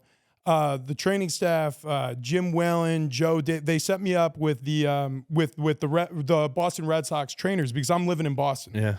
And so they have a private practice, 4 blocks walking distance from the apartment I was renting in Boston at the time. So I wake up one morning, and I'm telling this story in front of the team. This is for Bill and everybody else. I wake up one morning, I roll out of bed, and I don't hear my alarm. Like, oh, I'm late for this training session. And now the Patriots trainers could communicate with the Red Sox trainers. They just couldn't talk to me because they're under contract with the league owners. So they would know if I missed or was late or anything. So I'm like sprinting to get ready. So I throw on a pair of sweats. I throw on a T-shirt. I'm wearing my arm sling and sandals. I walk the 4 blocks over to the PT clinic. So I hit the elevator. I'm riding up to the second floor, and I'll pause here to tell you what I had for dinner the night before. I had sushi from a gas station, which don't do that. In Boston. In Boston, yeah, which there was like one gas station in Boston, and they had the best sushi. So, Is that the Mexican food joint too right there? oh my God, you know the one I'm talking about, no. the mobile Yeah, station? yeah. They It's had- gone. It's gone? It's gone. Well, they had good sushi, but it was questionable, I guess, because I kicked my leg up in this elevator and I shit my pants worse than anybody has ever shit a pair of pants in the history of shitting pants. It was, I can't even explain to you how horrifying the scene was, but Did it now, go down your leg? buddy, it had cuffed ankles full. Okay? So, anyways, I'm in this elevator now with my shit pants, and the doors open at the second floor, and I'm like, I can't leave this elevator. So the doors just close. And now I'm just riding an elevator in soiled pants. And it smells in there. Oh, and I didn't have time to put on drawers. Like, I'm wearing just gray sweatpants, buddy. So we're riding the elevator. I'm riding the elevator up and down, and people are like coming onto this elevator, like starting their workday.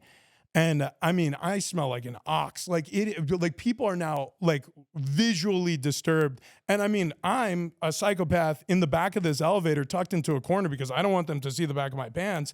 And the elevator reeks. So they're like, "Who's this escaped patient?" I'm sitting there in an arm sling, wearing sandals and shit-stained sweatpants and a t-shirt. So finally, I'm like, I guess I just have to walk home and kind of face the music here. This is the worst day of my life. Oh. And so I hit lobby, go down the lobby, doors open, and all of a sudden, as I'm walking through the doors, I notice it says PG on the button panel. I'm like, oh, parking garage. I'd always walked there. I'd never driven, so I didn't know there was parking garage. So I click PG really quick, and I go down to the parking garage. But now, I mean, it changed nothing. I'm walking around a parking garage trying to only face people as they're exiting their vehicles and going to this elevator, also scaring the shit out of people because they're like, who is this escaped patient wearing the arm sling only facing us in the parking garage? So after doing this for like 5 minutes trying to figure out a plan, I'm like, I got to face the music and walk home. So I'm heading for daylight. I'm about to pass the last row of cars and go up the ramp. And at the corner of my eye, I see a pair of jeans in the back of a Honda Civic. I'm just like, God damn. I mean, if it were me and I knew someone like me were in this situation, I know I would feel okay with him taking these jeans. And so I don't feel great about it. Sir, ma'am, I'm sorry for taking your clothing. But I opened the back seat, the back door to this Honda Civic. I grab what I thought were jeans. What were popular back then that aren't so popular anymore are jeggings.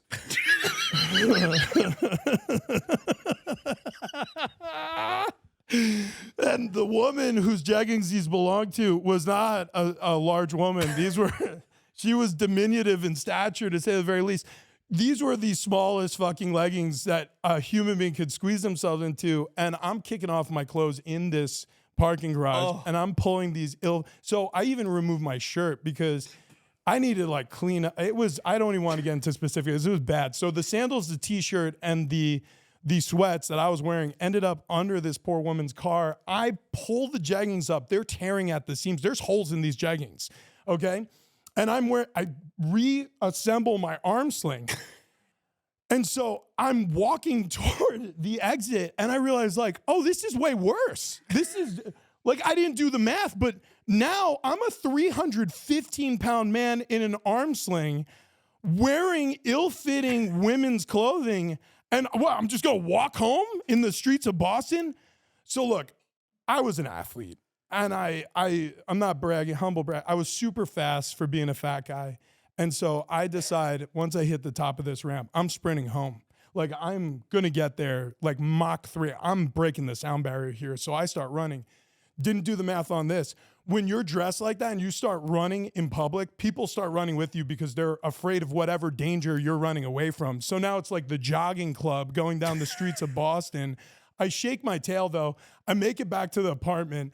I shower off. The doorman buzzes me in, completely nonplussed by any of this. He was just like, as if it's a normal Tuesday morning. He's like, hey, Rich. I'm like, what's up, Muhammad? I go up to my apartment, shower off, come back downstairs, say goodbye to Muhammad again, walk out to the PT clinic, ride that elevator back up, still kind of stunk, rode the elevator back up to the second floor. I get there, I'm like, hey, I'm so sorry I'm late. They're like, you're not late, you're right on time. My appointment was like 30 minutes later than I thought. All of this could have been avoided.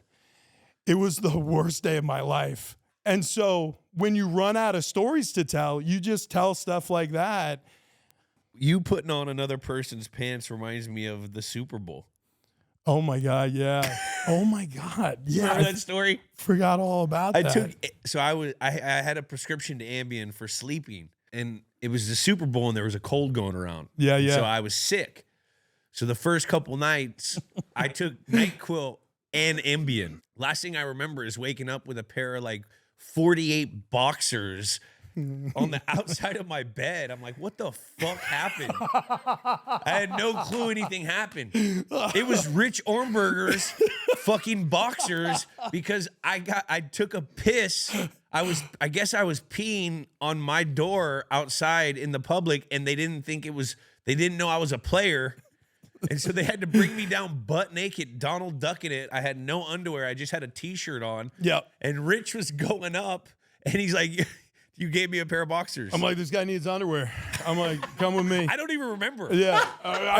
Dude, I can't tell you how fast like all that happened, but yeah. Oh, I barely remember. That's so crazy. You have a good memory. Dude, so much happened. Like we played for 3 years, but it feels like a mini lifetime there. Like it's so much happened in New England during that span. It's insane. All right, let's go to a segment. Let's dip into it. Let's go back to around December 9th, 2012. Oh my gosh. And go around pop culture.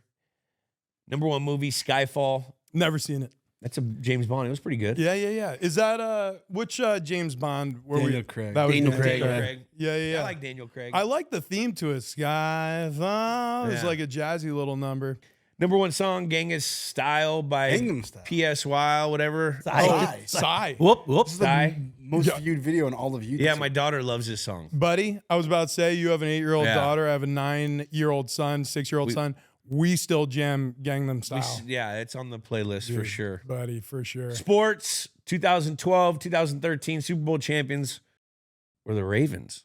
That was the Blackout Hard Bowl. That was Beyonce halftime. I remember that game. That was crazy. Yeah, Ravens won that year. We almost went. We lost to the Ravens Oh, yeah. in the AFC Championship. NFL MVP Adrian Peterson. He's a fucking monster. Great to see that the running backs are getting a little more love I now. like it. So my boy Saquon Barkley, Penn I know. Stater. Dude, Fucking- like reborn in Philadelphia. Well, he's not reborn. I think it's a mixture of him being healthy again because last couple years he was still off that ACL, and B, playing with a line that actually is capable. Those guys are bad dudes up You front. know, and also the pieces around him. He doesn't, there's a lot to Yeah. try to defend on that team. When you got that tight end and Smith and Brown and Hurts is a run threat, like there's so much to look at. And Sirianni, I forget who their OC is in Philly, but Kellen Moore. That's right, Kellen Moore. They do a pretty good job. Yeah, well, that's my only thing about Philly. Yeah. I don't trust the leadership in the organization. I think Saquon has masked Yeah. a lot of stuff. Oh, dude, the whole Brown, beef. Hurts beef. Yeah. But they got got to run the football to win. Yeah, they do. You know what I mean? Like, why would? And it's not AJ's fault. It's the offensive coordinator and the quarterback's fault on making everyone happy. But you have to run the ball because you guys are winning. So, quick story about the Ravens AFC Championship game that we won in, what was that? That was 2011. Okay. So, Sterling Moore. confetti falls, right? We're all on the field. They're setting up the impromptu stage on the field. We're all hugging each other. I mean, it's tears. We're going to the damn Super Bowl. I mean, this is crazy. I bump into this old lady. She's wearing this big fur coat, this mink, and I'm just like, oh, I'm sorry, man. She goes, hi, that's no problem. And I'm just like, that is some voice on that lady. So she wanders away. I'm hugging one of my buddies, offensive lineman, whoever it is, and I turn and I face the stage, and it wasn't an old lady. It was Steven Tyler of Aerosmith. I guess he was at the game or in the owner's box or whatever. So he's on stage with the trophy presentation. Dude looked like a lady. Oh yeah, he did the national anthem that game. Oh, is that Yeah, what it we was? He's just a Boston guy too. He's from Boston. Yeah, that's right. Aerosmith started out there. Yeah. Dude looks like a lady. He really does. I like that. Really, really does.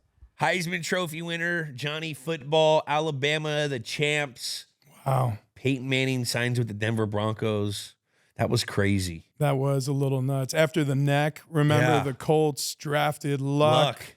And he was in Germany doing German things, who knows what, with the neck. And then he comes back and winning that Super Bowl, noodle arming it around the field with the Broncos. Yeah. They got the whole Osweiler treatment out there too. You remember that? That was a crazy year. That was a very crazy year. They benched Peyton for Osweiler, or he got hurt, and then Osweiler came in, and then they rebenched Osweiler. Yeah. They were going to go with them.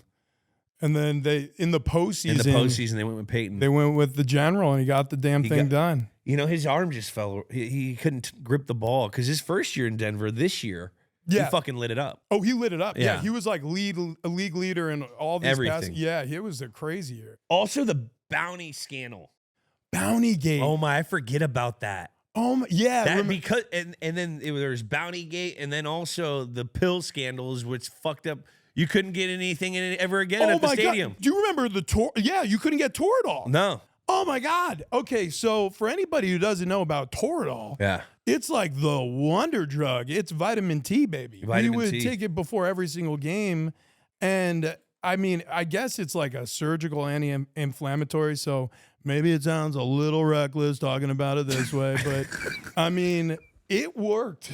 You have a sprained ankle, you feel great for 4 hours. Buddy, yeah. And then you even had like the halo effect. The next day? The next day wasn't so bad. Tuesday, you felt like shit. The worst day of your life. Ever. Yeah. Couldn't walk until about Thursday and then geared up for Sunday. I won't say the name of the player, but there was a player who during that time, Practice. He found a stash of vitamin T. And he started taking guys into the stall and giving On our shots of team? No, not in New England. I was Not in about New to England. say. But I'm just saying, if you needed it, it was around. It was, I mean, dude, it felt like, what are we doing? Like, what is this, the program? I mean, it was ridiculous. Oh, Jackie, let's get into this game. Oh, my God. Let's talk about these Break down these 2012 Arizona Cardinals real quick. My God. 5-11. This was the final year of the Ken Whisenhunt era. We mentioned Ken earlier. OC Mike Miller, DC Ray Horton. Yeah. 3 Pro Bowlers on this team: Larry Fitz, Darrell Washington, and Patrick Peterson. We talked Ray Horton, most recently the head coach of the Pittsburgh Maulers. Wow. AFL? I believe so. Yes. Is there an AFL? Not arena. That's USFL, no? No, it's the American. That was one of those defunct conferences. Okay. Oh, yeah. And yeah. then Mike Miller, QB coach of the Toronto Argonauts, of course, for all our CFL heads out there. No kidding. Yeah, we're going deep on some coordinators today. All right. All right.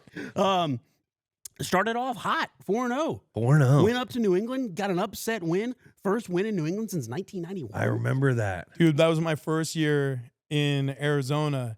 Dude, I gave them everything we had. So I left New England, and Ray Horton, the defensive coordinator, he's like, what do you got for me? I'm like, everything. I'm like, we're going to go out to Foxborough, and I'm like, they have no idea. I know everything. And so I gave them every line call. I gave them every adjustment. I gave them, I mean, they pumped me like, you know, they were giving gas away. It was crazy. So they had You beat us. the Patriots' whole playbook. Yeah, we went out there. I didn't even play in this game. And I'm just on the sideline like, the trap is set. So you think it helped? It helped. I mean, it definitely, some of the guys on the defense after the game were like, yeah, you were right when they, whatever the line call was, when they say this, they did that, you know, whatever it was. It was fun. But yeah, we started off hot 4-0, and then it all fell apart in a big way. How do you sum this team up? How would Especially you're coming from New England. So you just went to a Super Bowl. Yeah. You go to Arizona. And when you're a Patriot going into another locker room, I assume I assume people are like looking at you like, oh, this fucking guy. What sum this team up? Okay, so you made a good point there, and it's accurate. When you leave New England and you go elsewhere, it's kind of like the same way, like an Ivy League education. Like there's this feeling of like, oh, like UPenn instead of Penn State. Right? Yeah, exactly. Yeah, big difference. Big difference. Yeah, it was cool going to a new team, and people would ask like about Bill or Tom or you or Wes, or as the years went on, like what was it like, and they just assume like you've got it all figured out because New England had it all figured out. So it wasn't like they rolled out the red carpet, but you would even have coaches like what would the Patriots do here? Like how would they do this different? And like sometimes you'd make a suggestion that worked in New England, like an adjustment at the line of scrimmage or whatever, and then you would see it put in the game plan. Yeah. Like it was kind of wild. But anyways, this team, the way I would sum it up was injuries. We started off hot. Kevin Cobb got his lights taken out against Buffalo. They came out to Kevin Call.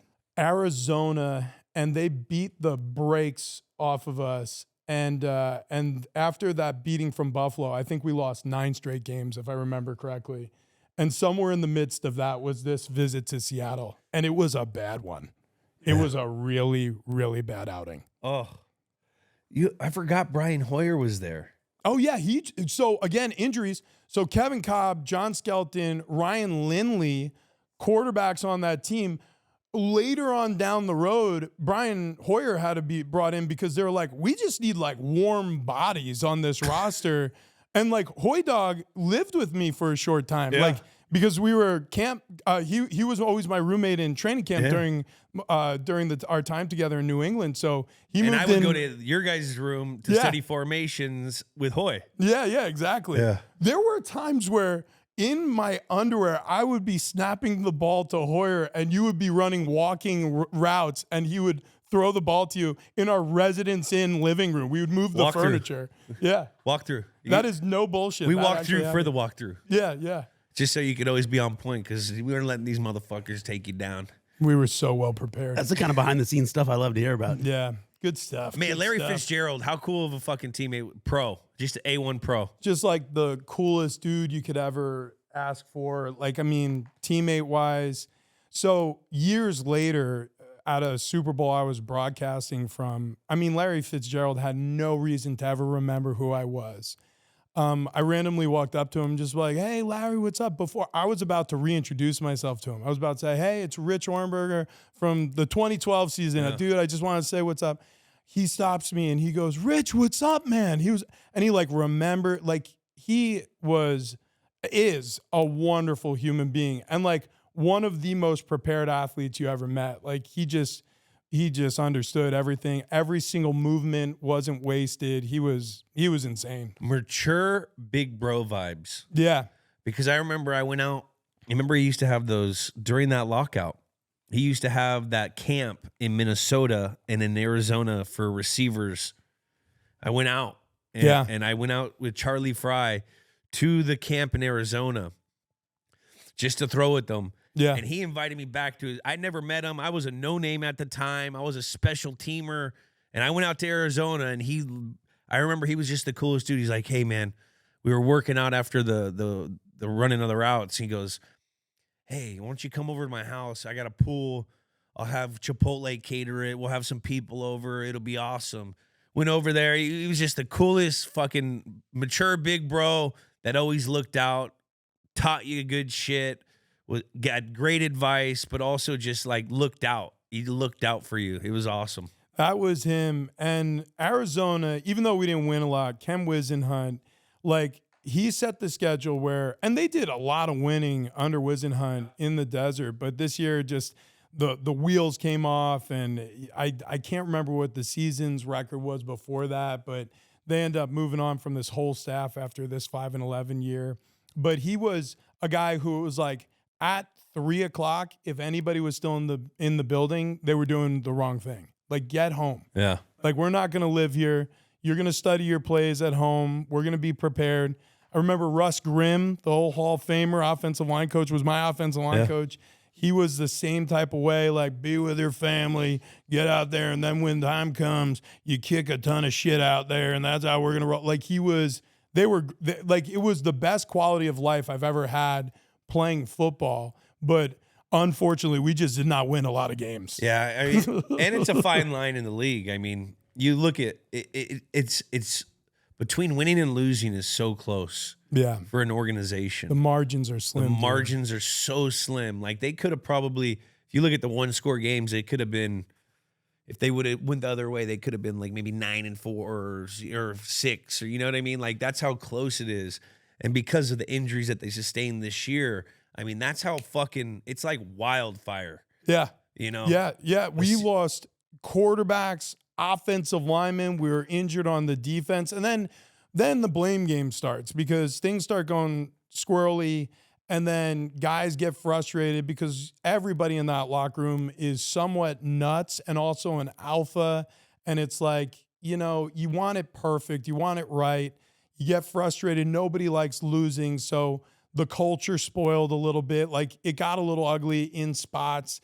And it was, you know, I mean, it's unfortunate the way the season ended, but at least we kind of made history that year on that December night in Seattle. Jackie, why don't you break down the Seattle Seahawks so we can get into it? Let's do it. Let's get into this history maker. 11-5 Seahawks team. This was Pete Carroll era. Darrell Bevel, Gus Bradley. Those guys are still kicking. Dan around Quinn the NFL. came the next year, I think. Yeah. Yes, Robert Saleh was on this staff as a defensive QC guy. That's right. This was Russ's rookie year. Heck of a draft for Seattle. Bruce Irvin, Bobby Wagner, Jeremy Lane, Jesus. Russell. Yeah, And, dude. Yeah. That's how you win Super Bowls. You draft great. Incredible. Super talented team. Who was up front on the? It was Meebane, right? Defensive tackle. Yep, Brandon Meebane. Yeah, And Branch. He was out. Oh, he was gigantic. He's a huge human, and he remember where we parked? No, where did he park? No, you know where we parked? Oh, yeah, on yeah, the, yeah. You know, because I don't think you were there with him. He was on the later part. Yeah. He was like a techie dude. Oh, no kidding. So like I think he liked video games, or he may have liked anime, or like one of those kind of dudes. Mm-hmm. Dude would get up. He would go from the parking lot, and he had an electric skateboard, and he would electric skateboard from the parking lot just to Just to the door? The door. And then he'd be scooting his thing in and out. He would do it in the hallway. Buddy, those hallways in New England, uncomfortably long. Oh, very uncomfortably long. Okay, so this is going to sound super weird, but we have to take this tangent. There are no doors on many of the corridors in the New England facility. So, like, if there is a coach, like especially Bill, walking down one end of the hallway and you're walking down the other, 25 yards. Yeah, like a long walk while you're just like, what do you do with your eyes all that time? Gosh. I mean, imagine how uncomfortable. And he never had a cell phone in his hand, and he would stare through your skull, like as if you are an apparition and you're just in the way from his, I don't know, his waffles or whatever the hell he's walking to the lunchroom to get. Dude, and then he would either, you were like, is he going to stop me or is he going to walk past me? He never knew. And then at like maybe 5 yards, he would say like, hey. And then you would have to stop because he's addressed you now. He'd be like, hey, coach, how's it going? You have to pretend like you weren't just like sweating this conversation the whole time. And he would like compliment, criticism, question, whatever it was. As soon as it over, you were just like, oh, thank God.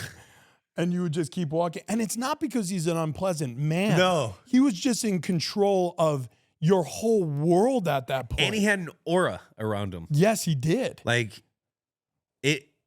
How could he You even just felt it. When he came in the room, everyone knew. Yes. Like, even if your back was turned to the doorway, you knew. It was like there was a disturbance in the force. You were like, oh my God, he's here. I tell a story that he caught me there late night once. Oh, And, I used to go, when I first got there, you went to Penn State, so you had great facilities and shit. I went to Kent. I used to go to the locker room and get all these free Gatorade shakes and stuff at New England and hang out in the tubs. I never had that stuff in my life.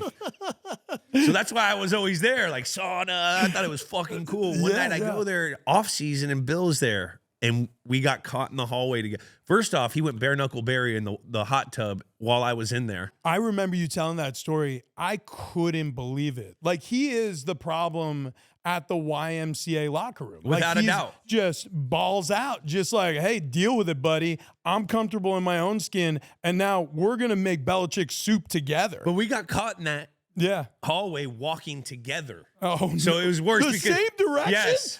The same direction is rough, buddy. You know how there'd be a couple alleyways that would come, Yeah. and where you wouldn't see what was at the thing Yep. until you got there. We Yep. just so happened to go at the same time, And you're lockstep to the fucking parking lot at 11 o'clock at night in March. Dude, I would have been like, forgot my keys, got to bail. I mean, I would have came up with some excuse. Shit my pants, I got to run. Whatever it was. I didn't know what to do. What was that conversation like? We didn't have a conversation. Oh my God, this is the problem. So we walked out, and by the time we got 35 yards, Yeah. and then another probably 25 yards of cement to the parking lot, we got Finally- there. Finally, we're going a different direction. I go, Coach, man, pretty crazy that you're here on a March, at 11 o'clock at night. It's pretty cool. Yeah. And he looked at me, he goes, it beats being a plumber. I'll see you tomorrow. And that was it. Jackie, let's get into the game. All right, quick little lead up. This is a rematch from week 1. Cards beat them, Divisional baby. round. We're looking for Seattle's looking for some revenge here. 4-0, baby. Started out. That's Yeah, right. we start hot. Yeah, oh yeah. Fast forward here. Cards are on an 8-game losing streak. Seattle's hunting for a playoff spot. They're still 7-5. Arizona's 4-8 here, and we're heading up to Seattle here. Now, when did you know this was going to be ugly? Oh, right out the gate. Right out the gate. I'm trying to remember who started for us. I think it was John Skelton. Yes. I think it was. And then Lindley got time though, because either John got injured in this game, our quarterback. Yes. And then Ryan Lindley had to come in, or they benched John. I forget how it went. Whatever the situation was, it was not going well right out the gates. And so what made matters worse was, I think it was after halftime. I'm fairly certain it was. During one of the plays, we're trying to execute. Halftime, it's 38-0. Dude, it is out of hand. We are getting it fed to us right now. It's bad.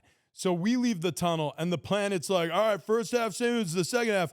A lot of effort, gang. Go get them. And it's just like, what are we doing here? Like, so we go out there, and you would think, like, Seattle would, like, call off the dogs a little bit. They're still coming. They're like, they're trying to pile up some stats on us, and, like, defensively, they're still really giving us some good effort.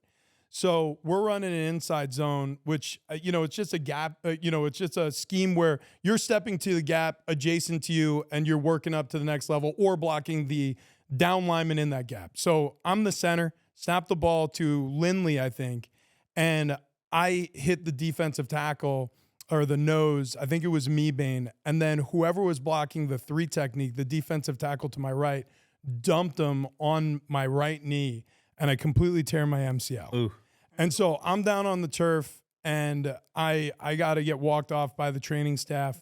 I go into the locker room. My night's over. I go on the table right next to a TV so I can watch. There's a closed circuit camera going on, from the TV feed, and they're showing a close-up of Lindley and the backup center, I won't name his name, doing some center quarterback exchange to get warmed up to go in there. And they fumbled 2 snaps on the sideline. I'm like, oh, shit. This is not going to go well. So they go out to the field. The very first snap was a fumbled snap. And I think Seattle dove on it. And I'm pretty sure the very next time we touch the football, they fumble another snap. Or something goes off, like, he snaps one over his head, whatever it was going poorly. So I say to Scarnecchia pre-practice here, huh? No. This was a very different culture. And so there was this trainer who had this giant Shaw on his cheek. His name was the Machine. We called him Machine in Arizona. I was like, hey, Machine, have you ever taped a knee back together? Is that possible? And he goes, we could give it a shot. Spits, and then puts a brace and tape, and he's like wrapping my knee up. And then I start jogging around in the training room. And I'm like, I think I could play on this. And then I kind of get out into the tunnel, and I'm going back and forth. I'm like, yeah, Like, I think I could go back in there because I'm worried that because I like Ryan, and like, you got to be a little nuts to play football. I'm like, I got to protect that guy. I feel bad. He's working. So I get back on the field. We are now trailing 40-something to nothing. And I go back on the field in the third quarter. What a football guy. To finish out this game. And I mean, I am in more pain than I think I've ever been in. I mean, this knee is no good. It is shot. I'm standing on nothing. It's water. Swelling. It feels like I'm getting no push off of it. And so at some point into the fourth quarter, I say to Meebane, I'm so curious if he remembers this conversation. I'm like, buddy, I'm in a lot of pain. I'm like, I think this knee is like broken in half. I'm like, could we just dance for the rest of the game? He's like, I got you, big dog. And so me, anytime I had to block him, we just made it look like we were brother-in-law in a game. Yeah, in a game. What a cool dude. Oh, dude, the coolest dude. What a good dude. I love him for it. And so I am fairly certain the 58-0 final, because I got yanked before the end of this game. Russ Grimm, my offensive line coach, was like, buddy, you're done. He was, I'm like, no, I can still go. And he pointed at the scoreboard. He goes, the war's over. The battle's over. He's like, they may shut us down before the season's over. And I'm like, oh my God. So he pulled me out of the game. And that was my last game of the season. I was on IR for the rest of the year. But man alive, dude, it was just, I'm fairly certain that 58-0 is tied for third all time, the worst shutout beating in the history of the league. And I was there. I mean, I was there for it all. Yeah, I mean, there was some insane... You're correct on that stat, Rich. Number one, 2009 Patriots-Titans, 59-0. Oh, yeah. That was a snow game. Snow game, yeah. 1976, Rams-Falcons, 59-0. Wow. 2012, 58-0. Wow. Seattle versus Arizona. I had a little piece in that game. 48-0. You come back in. It was what's the ultimate locker room football after move. a loss like that? I mean, eager to get drunk on the plane. I mean, what is left? You've lost, 8 straight at that point. We lost the 9th one that night. And then I think we actually beat, was it the Bears? It was the Lions. The Lions. That's what that game, baby. NFC North. This is what we were doing. We're just a crummy football team. Like, this is how it works now. We go out, we get just our shit kicked, and we get back on the plane. Like, it was bad, but you get used to it somehow. It sounds dumb, but like, it's almost like, getting that win after 9 straight losses, it's got to like, how does that even happen? Mentality-wise. It just goes to show you how bad the Lions have been over the years. I mean, what Dan Campbell has done is nothing short of like a miracle, because, I mean, Detroit, holy shit. Talk about a franchise that has not been able to get out of their own way since Reagan was in office? I mean. No, ever. Yeah. I mean, not Reagan. It'd be more, who's in the 40s? Eisenhower. Yeah. That was when games were on the radio. Yeah. Well, they didn't win Super Bowl. They won championships in the 46. Good Lord. I like Dan Campbell a lot. I do too, but he's floating a little too much. Yeah. With the reckless aggressive. Yeah. Okay? Your team's not a team that has to buy possessions now because you don't have talent. You have to evolve your play style.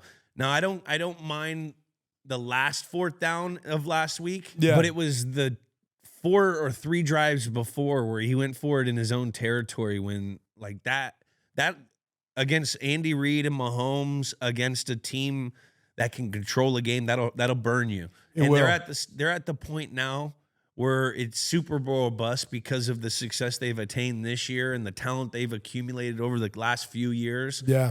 So like that's how I evaluate them now. I think it's fair.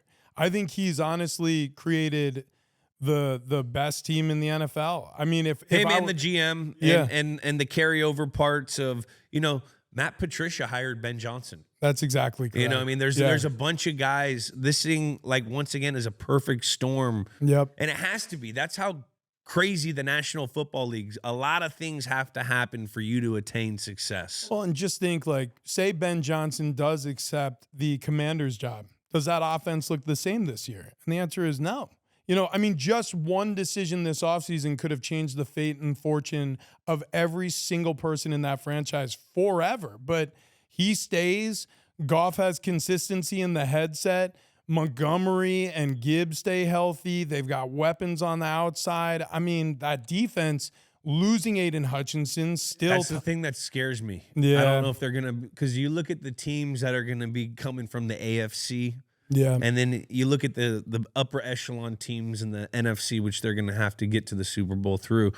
Every team can run the football. Yeah. And when you also, run those football, if you can run the football on them and sustain long drives, you keep the offense off, and then you put them in, you make them play the way they don't want to play from behind. left-handed, yeah. And then once they play from behind, I'm still not sold on the drop back pass game of Ben Johnson and Jared Goff. When you're from ahead and things are rolling, they are dangerous. But the only quarterback in that system that has had success, there's been a couple in the West Coast. Matthew Stafford, who started in a drop back pass game for fucking his first 9 years of his career, knows how to play from behind, and Aaron Rodgers. Yeah. Those are like the two guys that are in that West Coast scheme that can play from behind. It's a well-founded prime Aaron Rodgers. Yeah, like a well-founded point, because if also like look at for example, like the Ravens, right? They're a good comp because Lamar Jackson's so dynamic that I think it hides a lot of what they do poorly. But when they trail, I mean, they're front runners. Like they're bullies. Yeah. They want to play with the lead. John Harbaugh, aggressive like Dan Campbell on some of these, 2-point conversion decisions, fourth down decision making. And you can be a bully like that when you're playing with a lead, and you can preserve possessions and things like that. But get behind, make one mistake like that, don't get the 2 points, don't get that fourth down, give the Chiefs the ball deep in your own territory. I mean, give the Bills the way they're playing right now. But playing right back, you guys are really hammered. Season's over. Golf chips are planned. Oh, yeah. Should we put a bow on this game real quick? Put a bow on it. 58-0. The only game in NFL history to end with the score 58-0. Scoregami, baby. How about So that, that's some boys? history. 493 total yards for Seattle. 8 turnovers for the Cards to 1 for Seattle. I mean, that's how you. That's Time the of game. possession was pretty close. time of though. possession was close, 34 to 25. So we got some things going there, but So aftermath. Do we got to score this game now? aftermath, real quick. Rich goes on IR, as we mentioned earlier. This would be the third largest blowout in NFL history. Seattle would go on to finish 11-5, second in the NFC West, losing to Atlanta in the divisional round. The Cards would finish 5-11, losing 11 of their last 12. This would be the last one of the GM Rod Grave era. Cardinals would hire Bruce Arians the next season and bring in Carson Palmer. Rich would go on to sign with the Chargers the next season, and the Seahawks would then go on to win Super Bowl 48 the next year. You guys catapulted the Seahawks' confidence to get over the hump the next year and become the Legion of Boom, therefore to lose to us the following year. Yeah. I'm pretty proud of that accomplishment. It felt good. We were kind of like a slump buster. That's great. Slump buster. I used that a couple days ago on Fox. Oh my gosh, dude. Yeah, that was a slobber knocker. We took one, but you know what? The story wasn't over after that. Continued on and found my way to San Diego, and that's home now. So can't complain, right? Everything happens for a reason. Yeah, man. What's your favorite all-time NFL moment in your career? A really cool one was Cincinnati Bengals. We're in Cincinnati, 2013 season. So my first year with the Chargers. We're playing in Cincinnati that January, so it was 2014 postseason. And Nick Hardwick goes down. He actually got hit by Ray Maluga, who was, he's Mike linebacker with Cincinnati. I mean, a banger. Just a heavy-headed dude. He would just lay people out. And so Played him in the Rose Bowl. Yeah. I mean, so it came full circle a little bit there. So Nick goes down. I'm the backup center. I go in, and it's like 14 plays into the game. And I ended up seeing the TV copy years later. I forget the crew who was working the game, but they were like, oh, this is not good. Nick Hardwick, Pro Bowl center. Who's this guy? Rich Ohrnberger. This is going to be a disaster. But I go out there, and we run the ball all the way down the Bengals' necks. I mean, Ronnie Brown, we got him in the zone. We had Ryan Matthews going off. He was a stud, Fresno State. Yeah, dude. Yeah. And I remember getting back to the locker room after that game. I had no idea that the commentators were talking about me as much as I had 1,000 text messages. Yeah. Like my phone had lit up, and everybody from, my high school football coach over at East Meadow High, Vinny Massia, or Ed Clavin. It's a Long Island name. Oh, buddy. Yeah. Or Steve Anderson or Justin Swikowski or Mike Simone or Rich Howard, all my high school guys, all my college buddies, AQ Shipley, and, because the whole world's watching the playoffs, all of the past teammates from my career, anybody who had my number, it felt like reached out to me, because it was one of those moments where for a second, I did something really important. And like I said, I knew I was talented enough to play in this league, but I was always hurt. I was always too hurt to play. And when I got these opportunities, I kept, having something go wrong, and I was healthy enough, and, I was always well prepared. And Nick went down, I went in, we got the dub, and it was on to Denver for the divisional round. After that, we won that wild card game. And it was just one of those moments. It's like, it truly felt year 5. I'm like, oh, if I can stay healthy, I can play a long time in this league. And I couldn't stay healthy, Jules. I exited after the 2014 season only a year later. It's fucking tough, man. Yeah, it is. But that I remember that feeling, because we experienced playoff games that we weren't really involved in as much when we were with the Patriots. Yeah.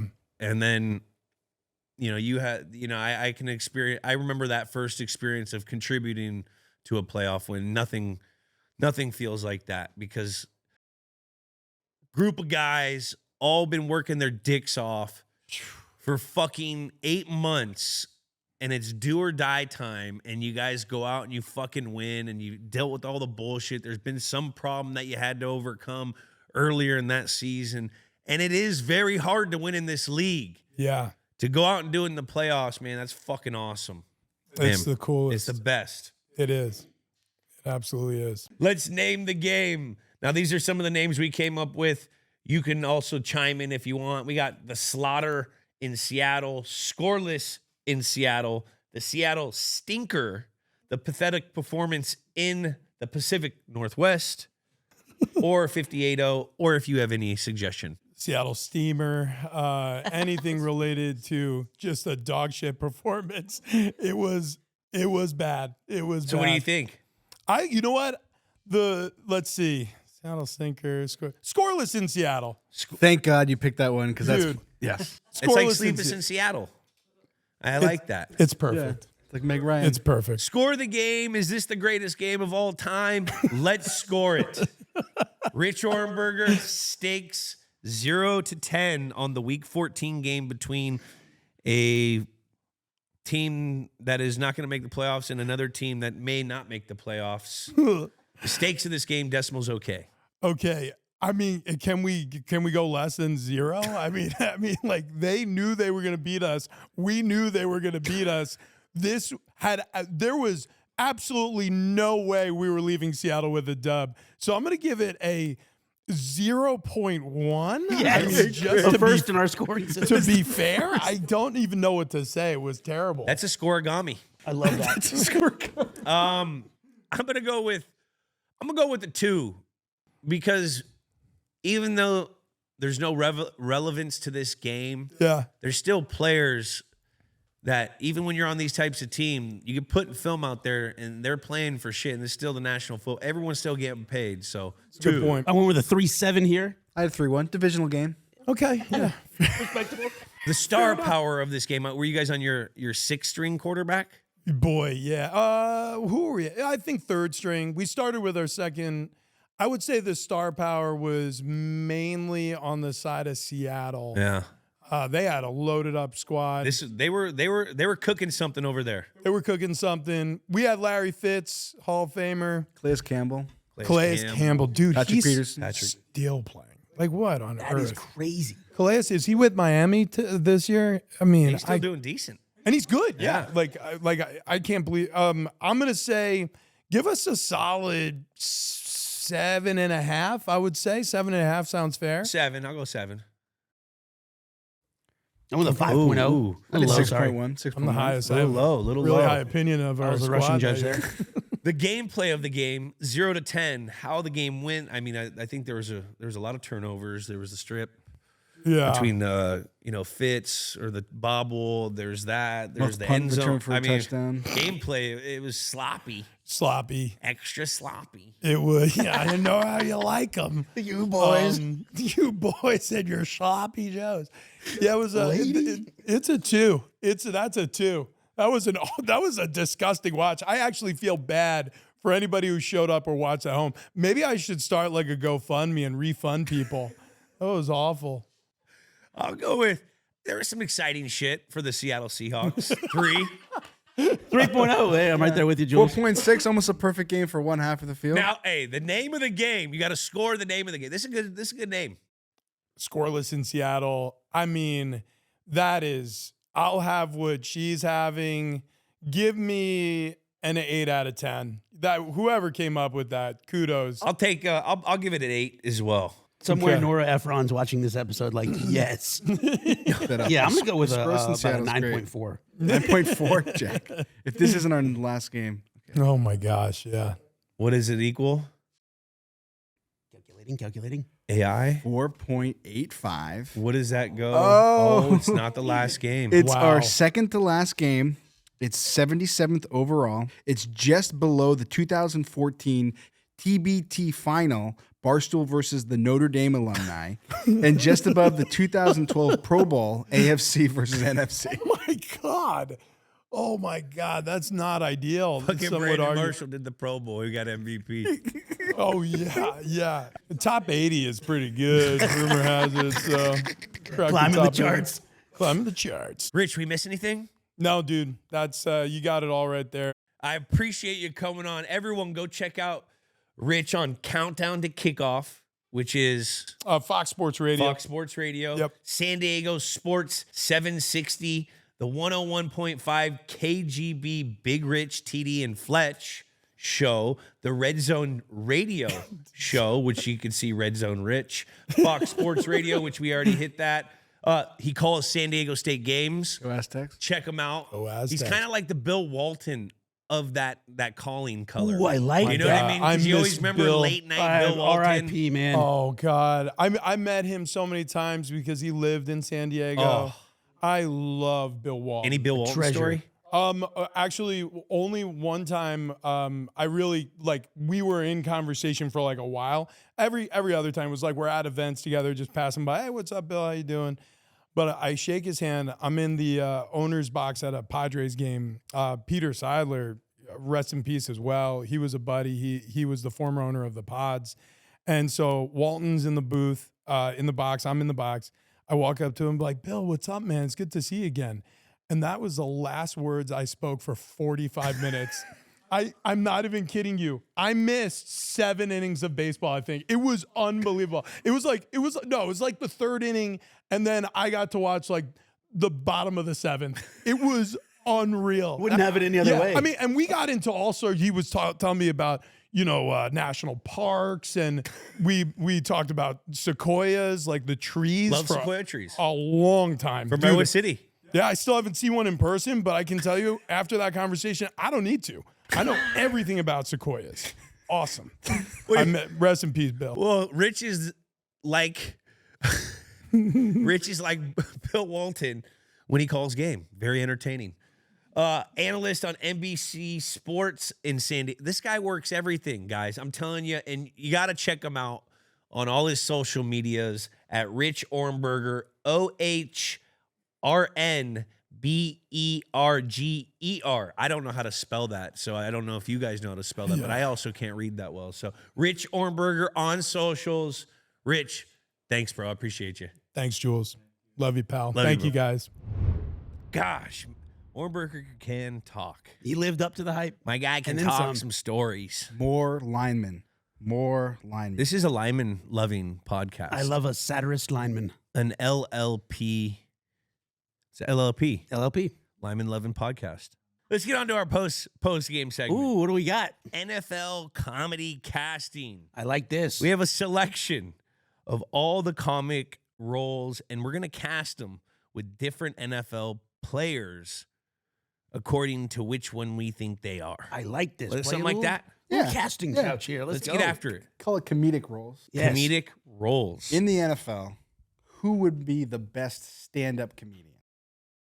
Stand up. I mean, Pat McAfee did do stand-up. McAfee That's would be true. pretty damn smart. I mean, Ohrnberger did stand up. Yeah, we talked about it with him. We're talking like a half-hour set here. Yeah, Maybe you a know, tight. There's 15? there's probably some guys that the thing about what's going to be hard about this. Usually, some of the funniest guys aren't known guys. Right. You know, The unheralded cat. like Ohrnberger. right. The average fan might not know Rich. Yeah, you know what I mean. They But should, he's yes. hilarious. Bubba Ventrone. He was like the suburban poet. Like we had guys that were just fucking. They used to write these poems like once every few weeks. Bill, when the team morale was down, Bill would have him write a poem, and he'd have these slapstick humor poems. It's like that, some Andrew Dice Clay that type were stuff. like themed throughout the fucking season. Like we gotta, we block a punt. He'd like, and yes, there was a punt. That and then he would drop it like, Hickory Dickory Bill. Hickory Don't Dickory make us Dock. run up that hill. oh yes, 100%. But he would perform it. He put on some glass. It was fun. So stand-up comic. Who's the best stand-up comic out of NFL players? Like Kelsey would be good. He'd be good. I like Jason. Jason. Jason. Jason Kelsey. I think Jason Let's Kelsey. go with He's got the Jason. late night show. Yeah, I think Jason Kelsey would be. I love that. I like that. Let's put him Book in there. it. I Boom. think Jason Book him. Kelsey's funny. And he's a smart fucking dude. I watch him on all his TV stuff. I gotta say, his suit game and his fit game, he comes correct every week. He's fun. Monday night, he's got the Joker Texas will go to tie. the city and like whatever he's in, go to bars. I heard he was down here in Santa Monica. Next category, the buddy comedy partner. Now I like this. This is a duo here. It takes a special duo with some chemistry. I mean, I and think you and George Rob. Kittle's in there as George one. Kittle. Yes. Who would be his buddy? Who would be his partner? George Kittle's in Who's his as straight one. man? Yeah. Who's his running mate? His running man would have to be Trent Williams. no. Brock Purdy. Robin Big vibes. Yes. I think Kyler Murray. Like, You One of know your- you get Yes. like little a-hole vibe with like Yeah. hella jolly guy. Yeah. I like this. You know, and I'm not saying Kyler's a-hole, but he got a-hole. You know, he got like yeah, he got that his, vibe. He's got his I paused my I video have game to be here a-hole vibes. I would have been good, but I'm not gonna cast myself with Kittle. I mean, I'll cast you. Go watch Dudes on Dudes. The answer Yeah, is just say you and Rob. Gronkowski Yeah, you and Julian Rob. that's Yeah, kind Edelman. of what I was going for. Yes. It's kind of what I was going for. But Okay. see, I like us doing sort of our Lou Pearlman, if you will, and creating a group. Yeah. Like we're not just picking one off the street. Like we are making a super group. Yeah. Also, AKA go here a watch duo. Go watch Dirty Pop. Shout out Yeah, Lance. yeah. Shout out. I don't know if that was a great reference. Of The us. answer here is Rob Gronkowski, Julian Edelman. No, Dudes or on Dudes. I like Kyler. Available Thursday. Kyler Murray and George Kittle. So funny. That'd be a fun duo. Clown. Who would be the clown? Be a clown. Oh man. What do you mean like a clown? Clinton Portis used to always dress up. Funny how? Funny how? Do I amuse you? Yeah. He did dress like a clown. I forgot about that. You know who would?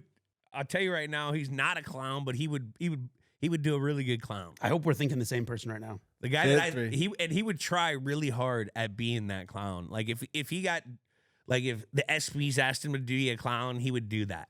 Okay. Kirk Cousins. Kirk Cousins. Oh yeah. Like he would do it with so much pride too. And you know he's got like those like suburban birthday like Cole's cash. yes. he knows that world Yes. because that's what he I'm sure he's got like a few kids that he's had clowns. He's at been to some parties. backyard afternoon birthday Back- parties. yeah. He's been the Yes. entertainment of a back. Yeah. Jack, who are you gonna say? I was gonna say Andy Reid. Andy Reid. Yeah. I no think clown. Andy's got the jolly sort. He's just so versatile. Give me some of them. Give me some of those. Who would be like nuggies. a The answer for clown is Jameis Winston, is it not? if you want your clown to motivate you, maybe. Yeah. Like he'd fucking rock the shit out of it. You'd be entertained. Eating W's. Bang, bang. Maybe I can't. Sorry for having an awesome answer, guys. I don't know. Who do you think? I think it's a split decision here. It's tough. Kirk Cousins is good. Kirk Cousins is good. I just think he would be like he would play it. Like I could see Kurt with makeup on and like Hey guys. Yeah. Hey, Kurt, put this chain on. Like, yeah, it's the same vibe. Hey, look at this, guys. Pull it up. Hey, and especially just don't make it a primetime birthday party. Then he'll Make me a choke. bite clown. It's got to be at 1 o'clock. Yeah, it's got to be a 1 Eastern. o'clock Eastern Yeah. birthday party. Roaster. Seems obvious to me. Does it? Yes. Who? Vrabel. Vrabel. From everything I've heard, I don't know. You know what? This is Vrabel is the best. Like he will just dress. Vrabel. I've heard that it's legendary, right? Sort of ish. It's legendary Within our world? Legendarily, it's legendarily,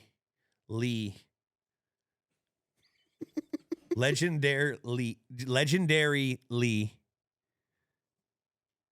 like horrific how crazy it is. Like Nikki Glazer would be in the corner taking notes, blushing, like, Oh, I can't believe you said this. yeah, Nice. and nothing's off limits. Peyton Manning has roasted before.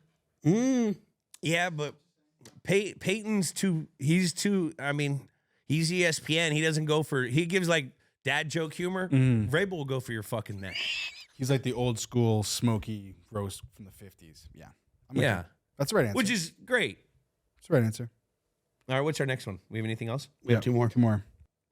Jackass cast prankster. Oh, I mean, you could go Matt Light here. Not Light. really jackass, I- but Yeah, prankster. Light. prankster for sure. Light Dola, Dolomite. because it's like a cool way of Yeah. being funny. It is. You know, like doing some crazy shit. That's kind of cool. Those dudes are all kind of cool. All Very the cool. Jackass dudes were all like cool fuckers Yeah. that just so happen to do crazy ass shit. Part of my mind goes here to like I don't think of him as a very cool guy, but like a schooler type, like crash test dummy, special Oh, teamer. Like Okay. I'm going down there throwing my body at something. That's more the not the prank side of The more Jackass, the, but like, the more He's like the physical- human yeah. cannonball type. The human shit. cannonball type. Cannonball. That's another end of this spectrum. I feel like we could go towards, but I don't think it's as fun. Nah, you can't be a teamer that hasn't won a Super Bowl on this. Amen. Yeah, okay. Amen. Like Slate, if anything, it'd have to be like a Slater, but we're not putting Slate in as Jackass. prankster who's gonna be like eating a fucking cow ball Right. or swallowing a fucking goldfish. Or you getting the fart with the astronaut helmet on. Remember that one? That was awesome. Best one is them taking Those shit in the hard Those one. things hold up. They do. Jackass holds up. You ever watch Wild Boys? Also awesome. I have. Oh, Wild Boys. Chris is the best. Bunches. Pontius is the best.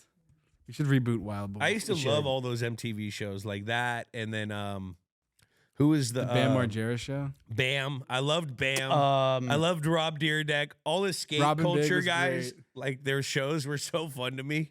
Do you think the Fantasy Factory still Oh. exists someplace? Yeah. It's still happening? Because I know that show does. No, I don't know. Nitro Circus. Viva La Bam. Viva La Bam. Yeah. Yeah. I was thinking CKY, but those were the DVDs. The uncle died, right? Uncle Don Vito. So who we going with the prankster? I We go light. I see Matt Light in the Harry Carey video in my mind when he's in a fucking towel only. Like, he would do some fucking party boy shit, like in the middle of nowhere. Like I could see, or I could see Matt. that. Like I could see Matt doing a prank where like he puts himself in the trunk of a car butt naked, and then has his boy come fucking get him out and like, hey, you know, like those Yes, pranks they used to do on there. Yeah. He would do that shit. I That's love Matt that. Light. Pop out of there like Leslie Chow in The Hangover. FX comedy lead. The like the Dave. Cerebral. Needs a little bit comic. of gravitas. I mean, where I instantly went Travis Kelce. Yes. Because that's kind of his humor. He also Yes. has been And an he's FX show. cool. You know, he'd have a cool story. Like if you were to do like one of these like Dave type comedy things. Yeah. Baker Mayfield. Ooh, what FX show was Trav in? Baker would be good. One of the American Horror things. Oh, Grotesque that's or right. something. And then he was Yeah. in Moonbase 8, remember, on Yeah. Showtime? Yeah. I like that show. It's funny. That was funny. Man, Baker Mayfield could be good. Bake would be interesting. I kind of picture him as like when he was wearing the tweed coat and he hadn't shaved in a couple days, that kind of Bake. And he's at the press conference. And he was funny in those commercials. Oh yeah, progressive Bake's a man. Bake. I like that. Bake or Kelsey. Kelsey. I mean, I don't know if it's just being a production owner. I think the show would be bigger with Travis. See, Spoken like a true casting director, right You there. know what I'm just saying the storylines we could get. He's hot right now. We This could go dude's- down the pop star alley. We can Yeah. like Bake is a funny fucking dude, but he's more sitcom. Well, Yes. I mean, FX is No, we're talking FX like the bear. Dramedy. Yeah. a dramedy. Yes. It's like Dave. Those are dramedies. Yeah. Like I want to see you with the Golden Globes come award season Yeah, for this role. Bake. and like he's got a cool story. very cool. And he's kind of witty. He's witty as fuck. He's a sly dude. You know, like what's his name right here? Donald Glover. Like Donald Glover. I can see that. Little Dicky. Little Dicky. Or what's the guy from the bear? Jeremy Allen White. He's like the coolest dude in the world right now, or like Yeah. the last couple of. they got like lookalike contests of him in like Central Park in New York. Dude, and what's stuff. with the lookalike Is it contest? me or is he a weird looking dude? He looks like a Yeah, goldfish. but you He's need playing that, Bruce bro, Springsteen. big ass bro, eyes He's and playing stuff. the You boss. need Like all distinctive like really features. cool dudes have a little weird look. You think to you could them. beat him in a fight? No, he's probably like an MMA guy or something. I don't fuck with any of those because I know like there's another dude, little actor dude. He's like a boxer, like fucking what's his name? Bane. Oh, Tom Oh. Hardy. Tom Hart. He'll beat the Dude, fuck yeah, out of he's you. scary. Jiu-jitsu. These dudes are all doing some crazy shit now. I don't bark up no trees.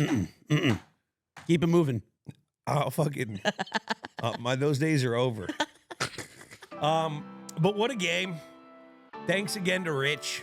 That's been another episode of Games with Names. Subscribe on Apple Podcasts, Spotify, wherever you listen to your podcast. Comment a game you want us to do. And remember Rate and review. to follow Games with Names on YouTube, Instagram, X, TikTok, and Snapchat. Leave a message on the hotline at 424-291-2290. We'll see you guys next week. Games with Names is a production of iHeartRadio. For more podcasts from iHeartRadio, visit the iHeartRadio app, Apple Podcasts, or wherever you get your podcasts.